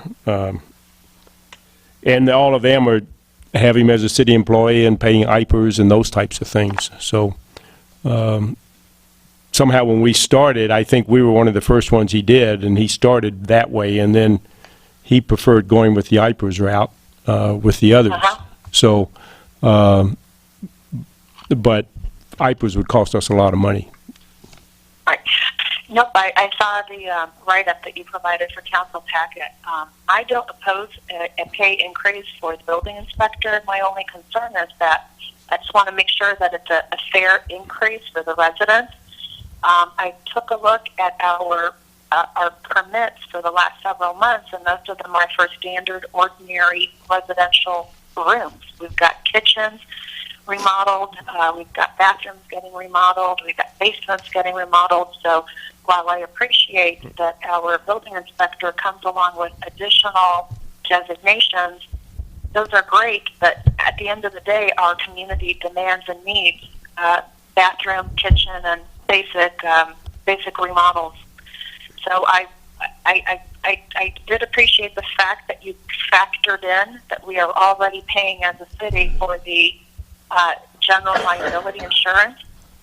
So that's calculated in the $45 that you proposed, correct? Yes. Okay.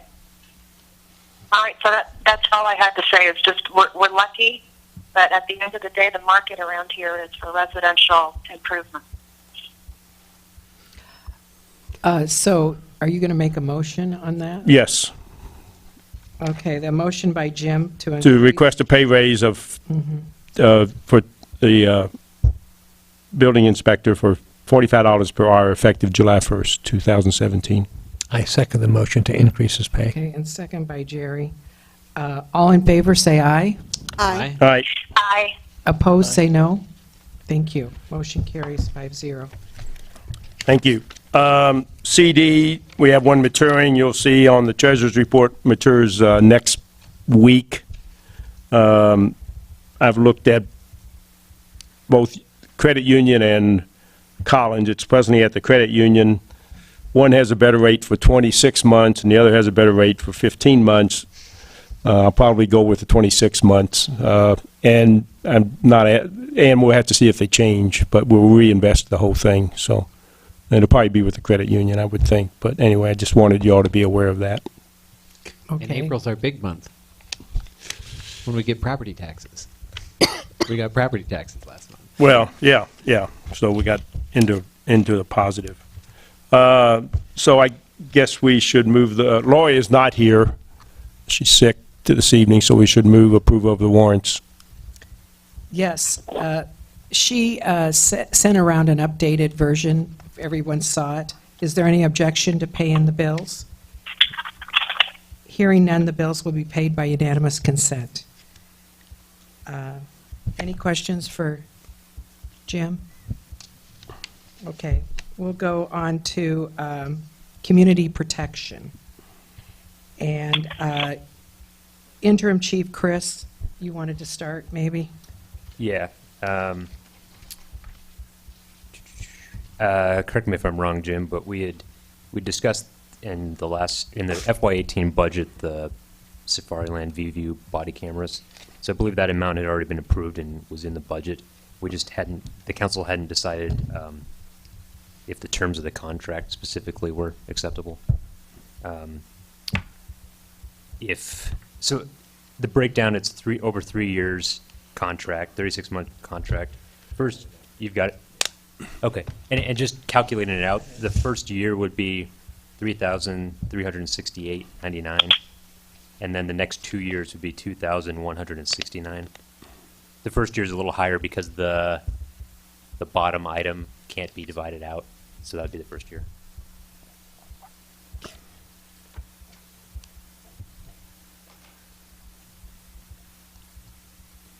You waiting on me or what? What's that? No. So you'd like I guess I would like someone to make a motion that that contract term is acceptable. Okay, Dottie's made the motion. Is there a second? Second. Second by Mike.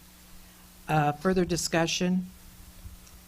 I think we agreed we had to do this. It was just You have something to stay up with current technology, yeah. Are the procedures in place to use them? Yeah. Yeah. Okay. We've had body cameras for a year about. We just made a mistake in the company we went with, and this is a better one.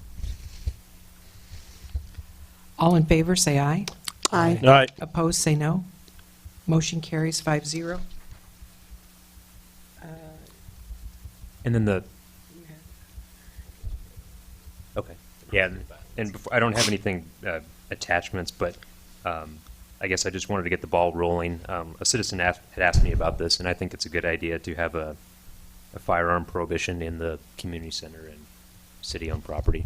That's pretty common in city buildings. Iowa City, all their city departments has that. We used to. We did it. We when we were meeting at Horn, there was already one, and school district had one, and we reaffirmed that for our meetings too. Okay.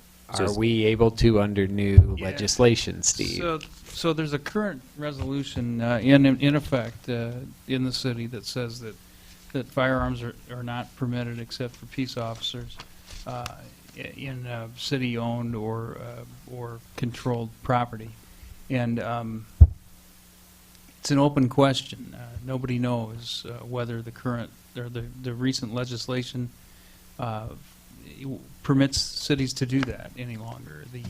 The practice that's in place in most communities around here, Iowa City, I think Cedar Rapids, and the court system itself is to enforce those restrictions, to maintain those restrictions. But the people I've talked to, including the chief judge of our judicial district, it seems as though everybody's just waiting to see if somebody's going to show up with a firearm and want to have a lawsuit about it and test it. And so I think you're okay so far, but you know, if you get sued, I guess we'll find out. Sorry, I can't be more clear, but the legislation is not clear.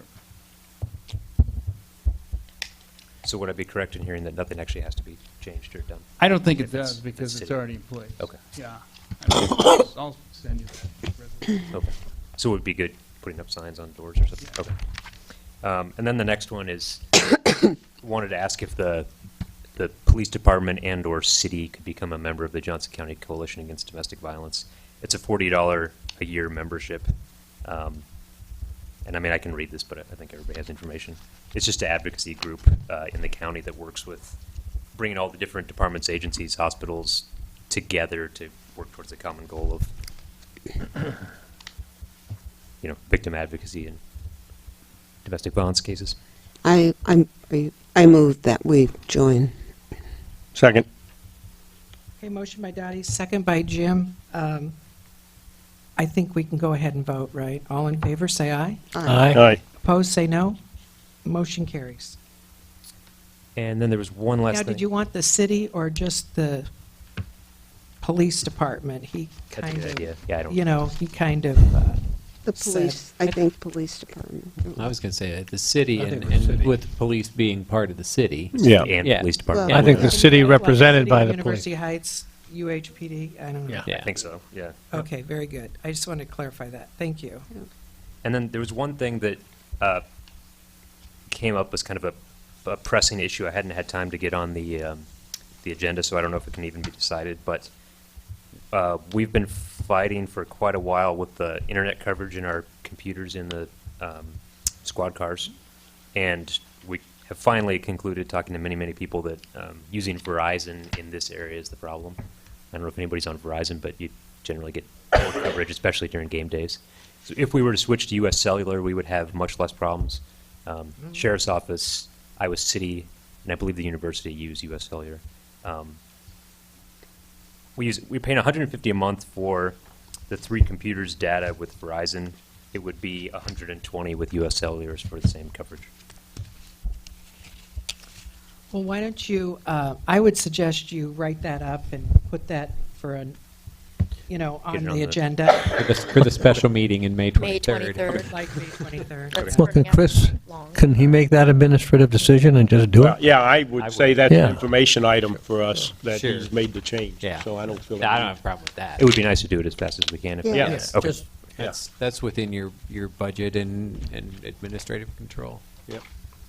That's all I got. Any questions for Chris? Okay. You want to talk about your the bike bust The bike bust? that we captured on that we captured on Twitter last month? Oh, yeah. That was probably like a seatbelt violation or something. I don't remember. Okay. We've been out on bikes a lot. It's been fun. May 10th, is that tomorrow? We're going to be at the Horn Elementary, what do they call rodeo. it? Bike rodeo. Yeah. So Yeah, I was out here when watching our bike cop pull over a car, so it was great. I did. Yes, and it's on the city's Twitter. I mentioned it. Everyone knows we're a speed trap, but now they know we're a green speed trap. What time is the bike rodeo? Do you remember? 5:30. 5:30? Okay, thank you. That's great. Dottie or Jerry, did you want to add anything? I think we've thoroughly No, I'm- covered the police committee. I have a few comments as the police committee. Okay. We've arranged to have ice cream with a cop this spring before school is out at Horn School. And, of course, National Night Out, again, will be in August, and as part of Crime Stoppers, and we will be hosting that again. Also, Crime Stoppers is having a charity fundraising event, a golf outing later this summer out at Brown Deer. So if anyone's interested, it's $75 each or $300 for a foursome. And this is the way Crime Stoppers gets its money to then give money for tips. So it's really an important source, our only source really of income, except for any gifts that we would have.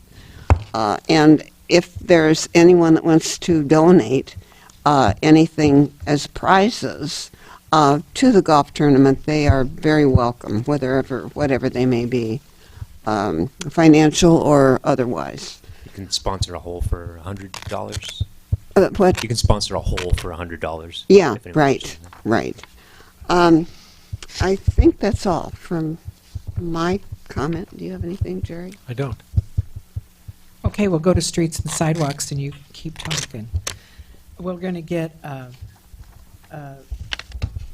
Josiah on the phone again for his engineer's report. He fell off and he texted me to say that he's available, but he doesn't have anything to add to his report. Okay. Yeah, I don't think it was anything to There's no have his report here. Just one thing about streets and sidewalks. They got that sign up there for making no left turn out of OUP. I think it's a Yeah. really good addition. Yep. That was 2 weeks ago, maybe? Stops me from doing it. I do a UE, I got it. Oh, my goodness. We need a sign out there that says no U-turn now. Oh, John wanted to make a comment. Hi, John. Hi, John McClure, 415 Kozer. Question, Louise, do you remember me mentioning that odd street sign situation? I think, what was it, both on Kozer, where Sunset Oh, and yes. Kozer intersect. If you're starting to drive west on Kozer, there's a street sign that you come to after a few car lengths worth of parking. No parking from here to corner. Yeah, the sign says no parking here to corner, and the way that police or, the literalist and the police are trained to interpret that is from that sign going forward, there's no parking.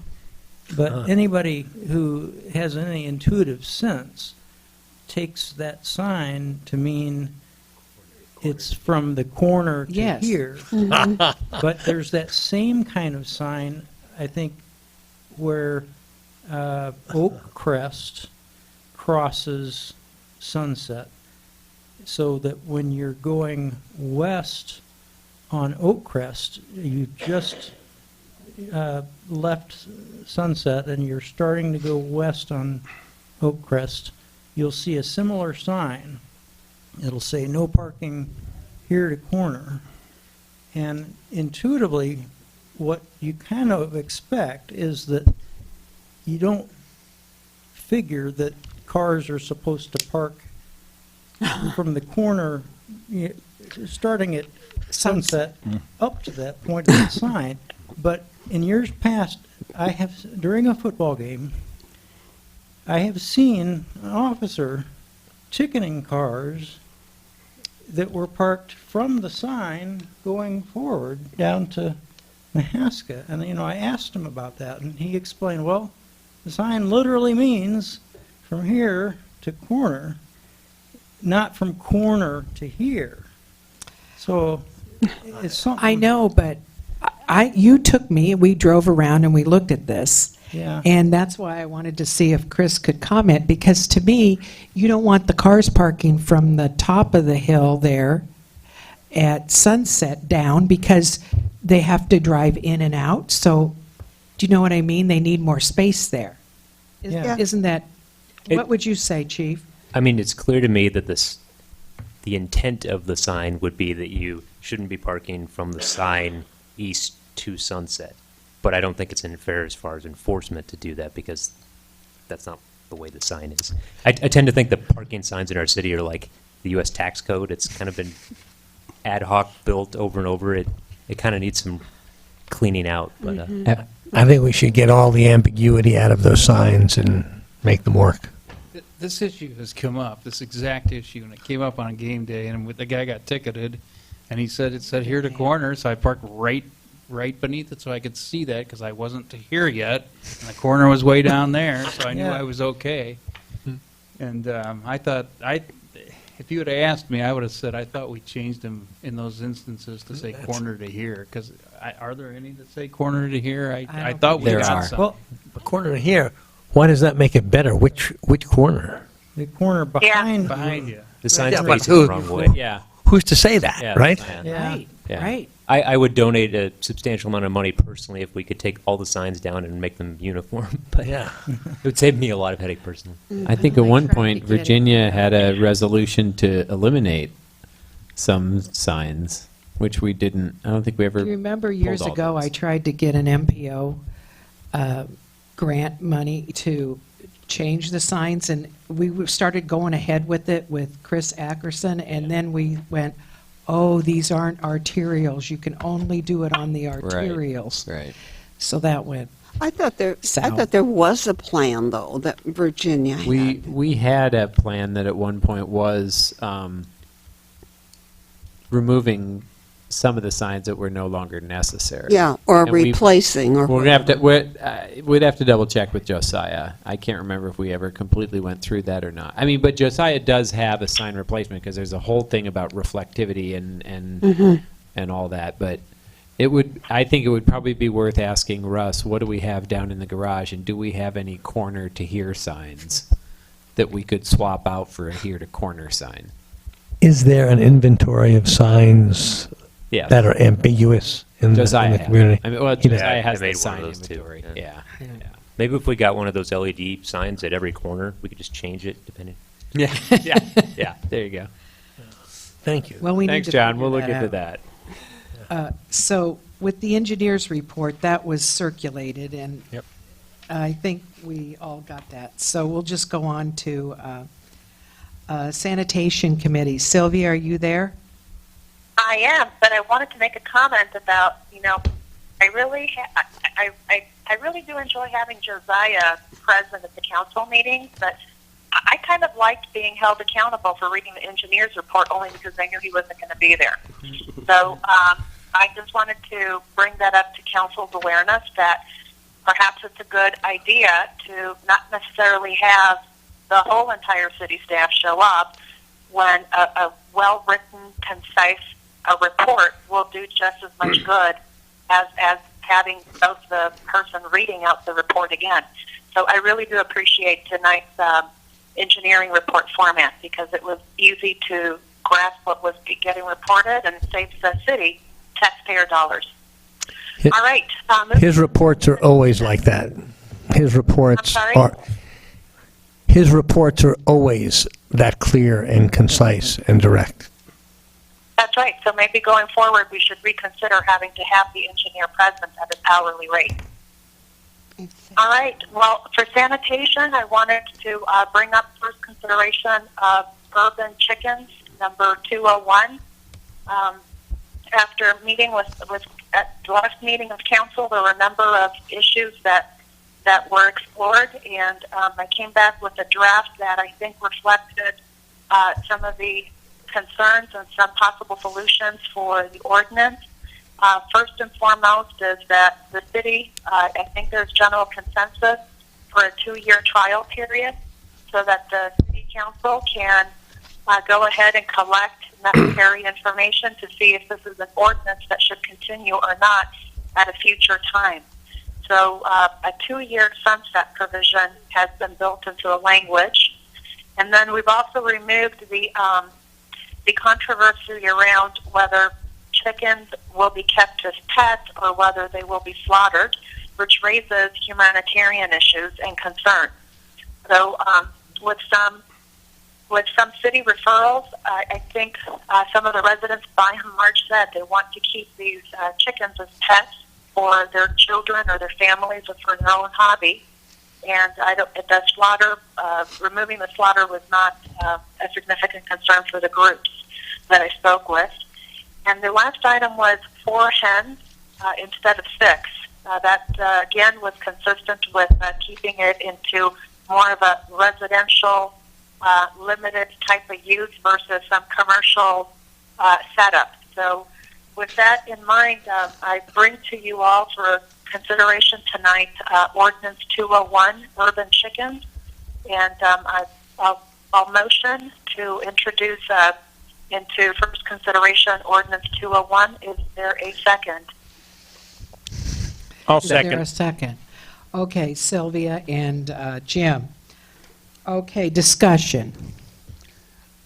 I'm going to vote for this just because I think there are enough people that I have heard from who want to give it a try. I think having the sunset period, having 4 chickens, having the slaughter, my concerns have been raised. So What's the difference between 4 and 6? 2. And 6 is and 6 is a commercial enterprise? Well, I think that given we do have smaller yards, 6 is a lot. I'm more comfortable with 4. I agree, having spent summers on the farm. And why not? Concur with that. Sylvia, what is the size of the coop? Have we limited the size or height or size, the amount of space from the yard line and that kind of thing? Yeah, the chicken coops have to have 4 square feet per chicken, and it has to be an enclosure. So at all times, your enclosure, they have to be kept in. They're not roaming chickens. And there's always a setback of 15 feet from every property direction. The height limitations are limited by, generally the practicalities of chicken coops, and you can't exceed anything that's an accessory structure.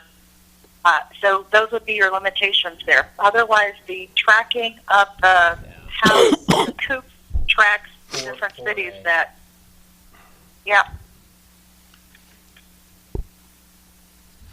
And the slaughter is no persons shall slaughter any chickens within the city of University Heights, right? Correct. Addresses that. Yeah. Okay. Why is that? Well, that was my big deal, just Yeah. because there's a difference, I think, between getting hens for layers and getting a new batch of spring fryers every month. I agree. That you'd want fresh, if you want fresher meat. That to me is, and to be honest, Jerry, anybody who can keep a chicken could, I'm sure, slaughter it. Sure. Without any of us knowing it. Right, exactly. And that is, but just saying. Exactly. So why make it a violation? But That's I the do point. think there is a big difference between raising hens and using them for egg production as opposed to constantly. And if the purpose is for the children and learn about chickens and procreation of chickens, I think 4 will suffice. At least for the 2-year period, then we can see where we go from there. The other thing about the slaughter, Jerry, is that is contained in every other ordinance in the area. Iowa City, Marion, Cedar Rapids, all of them prohibit. Doesn't make it right. I know. You're just going to have a field day with this. Well, my I love it. feedback on this has been anyone over 50 isn't for it. Except for one, I will say I did have one individual. He will go unnamed, but anyway, he knows he was, and that surprised me, and I told him. But anyway, most other folks, probably 40 and under, are pretty much for it. am therefore willing to, I'm against it, but I will vote for it, for the 2-year, and let's see how it goes. It'll be good for the fence industry. So I think, Okay, roll call vote. Zimmerman. Say it again, I'm sorry. Zimmerman. Aye. Casada. Aye. Lane. aye. Haverkamp. Aye. Maher. Aye. Carried. Wow. Okay, now you're going to do the market report, farmer's market? Yep. I wanted to report that we are having a farmer's market next Tuesday from 5 p.m. to 7 p.m. We have approximately 20 vendors, including food trucks, on the premises. We've got Maggie's Pizza, we've got a Mexican taco truck, and we're working on bringing on Southern Barbecue onto the premises. So that's a steady work in progress. I do want to report back that we're getting a really strong last week response from vendors. It's been like a really amazing, crazy week of getting calls, fielding, and saying, do you still have room for more vendors? So I keep saying yes. Let's see if we run out of space. But in any event, we're at about 20 vendors, and I'm super excited for everyone's contribution in this. I know Jim Lane helped me track down the missing big sign that was like 20 feet by 5 feet tall. So I want to thank you, Jim, for doing some due diligence there. That saved the city almost $500. I do also want to alert residents that if you are interested in adopting a farmer's market sign to place in your front yard for your street for the season, I'm accepting any offers from residents who will go ahead and place a farmer's market sign on the front yard to help us during the season. It's a really simple rule. You just put it out on Friday, anytime on Friday, and it comes down anytime Tuesday on the farmer's market day after 6:30 p.m. So that will serve as a volunteer group effort, which really is what the farmer's market is about. It's a community event, and to help advertise it and make it a community amenity and destination. So that's what I know about farmer's market. We had one vendor who withdrew, and all of you approved her refund check in the warrant today. So that's about that, and I am working with Louise to bring Herky on board. And once we know when Herky will come to the farmer's market, we will be going to print with a flyer distribution for the city. So the last comment about the farmer's market is Facebook. If you are a Facebook user and you like the farmer's market, any farmer's market, I encourage you to go out and like the University Heights Farmers Market on Facebook. Become a fan, and you will certainly be receiving updates and news blasts as new information is posted via Facebook. So that's where we stand as a council on what you all voted to make happen this season. So it's happening next Tuesday, so I hope to see all of you out there. Sylvia, somebody contacted me last week and said they wondered why the farmer's market began next month, June. Where would they have gotten that information? Do you know? I'm sorry, can you repeat your question? I updated it today. I still had last year's info up. Oh, okay, okay. That was why. 'Cause it was Okay. June through September. Because I told, yeah. Sorry. Okay, well, thank you for taking care of that. Yep. Okay, the other item under this committee report is football committee guidelines. Mayor and I have been meeting to review MPOJC's comments and remarks that were made at the fourth quarter football game day forum. We are looking over city ordinances, we're benchmarking, and we're trying to find solutions to bring to the table, hopefully by the next council meeting. So we are pursuing a very ambitious time schedule, but I think our meetings have been productive, and we'll be bringing a good work product soon for council consideration and release to the general public. So Louise, let me know if I omitted anything. No, but I'd just note some of what we're looking at. Why don't you go ahead and do that? Because I think it's very interesting. We're looking at apparently there was a lot of trash, and there's been a lot of, people not picking up in a timely fashion. And we're also concentrating on porta potties. That seems to be a big thing. And we talked about maybe opening up the permit system there. And we're looking at noise, and we're looking at sales of goods. Oh, and signage. Yes, that's right. I just think it's interesting to say. Yeah. Thanks, Sylvia. Right, so more to come in writing. Can we get on in one of those meetings? I didn't know that was going on. Oh, yeah, sure. We want to include the police by all means.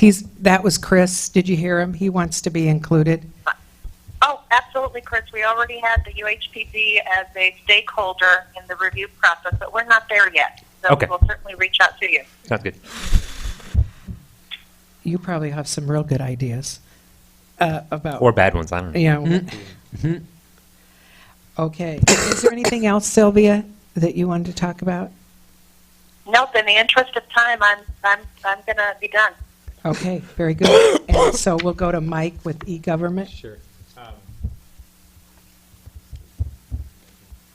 My report's like its usual boring self, but I did throw in the end of mine that I do have a community center use update.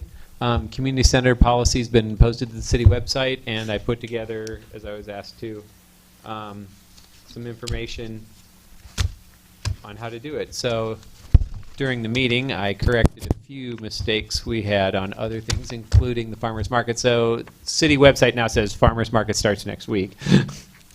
But I also do have, there is a link at the top of the website to the community center, which lists our community center policy, has That looks nice. a PDF and an interactive PDF that you can fill out to reserve. It has the community center calendar that already has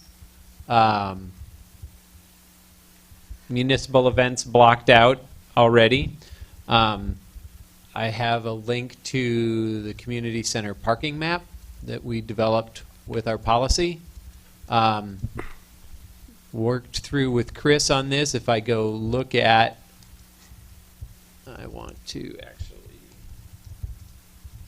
I'm looking at this in the browser, so I can't actually fill it out, but it gives all of our policy there, and then on the next page you just fill out the purpose of your meeting, how many guests, whether you're serving food or not, whether you're going to have a caterer. You just check all these out. The number of tables, put all that there, the rental term, and then it says you have to return this to the city clerk. Or you can send it by email. So that's all there. And then we have all of our conditions of use and the parking map on the backside. So that is ready to go. If anybody does want to reserve for an event, they can do so. That's great. And Chris knows how to receive them and how to put new events onto the municipal community center calendar. Only other things I wanted to talk about were some other activities coming up that are also on the web page. Citywide garage sales June 3rd, and I have created a Google form that anybody who wants to sign up can fill that out. That'll come back so that we'll have our address list of all the places that want to participate. So that's all they have to do to sign it up. The other thing is we passed a Bike Month resolution last month, and this is Bike Month. There are 2 Bike Month activities happening in University Heights.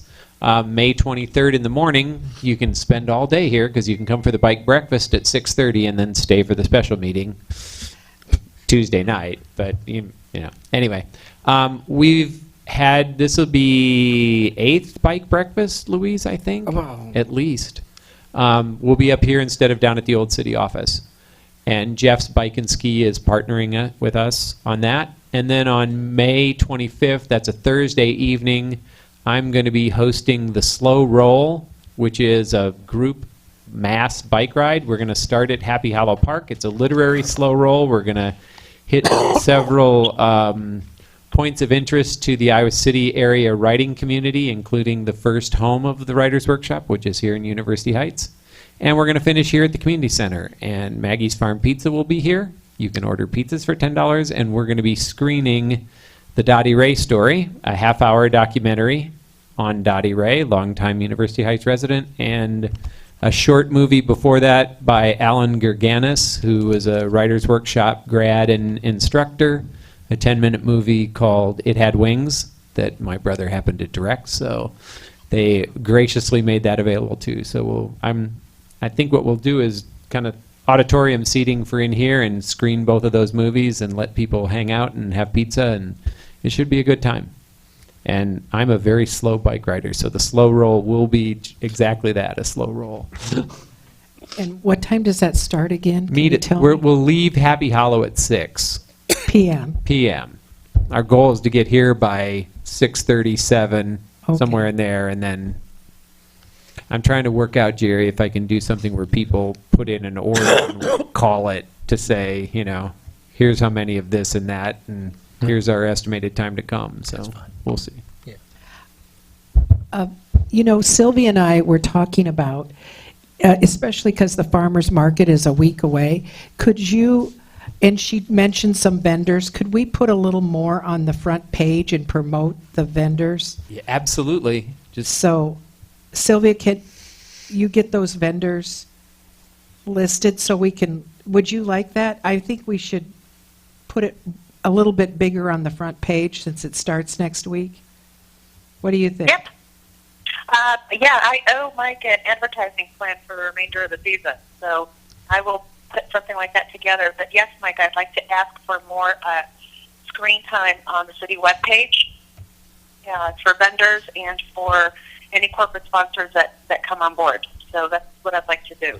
So I'll Put up anything check I'm with given. you. So, yep. Okay, very good. I think a lot of announcements were made. Are there any other announcements? If not, is there any objection to adjournment? Hearing none, the meeting's adjourned by unanimous consent. Thank you so much. All right. Thank you, everyone, for patching me in. Have a good night. Yep. Thank you.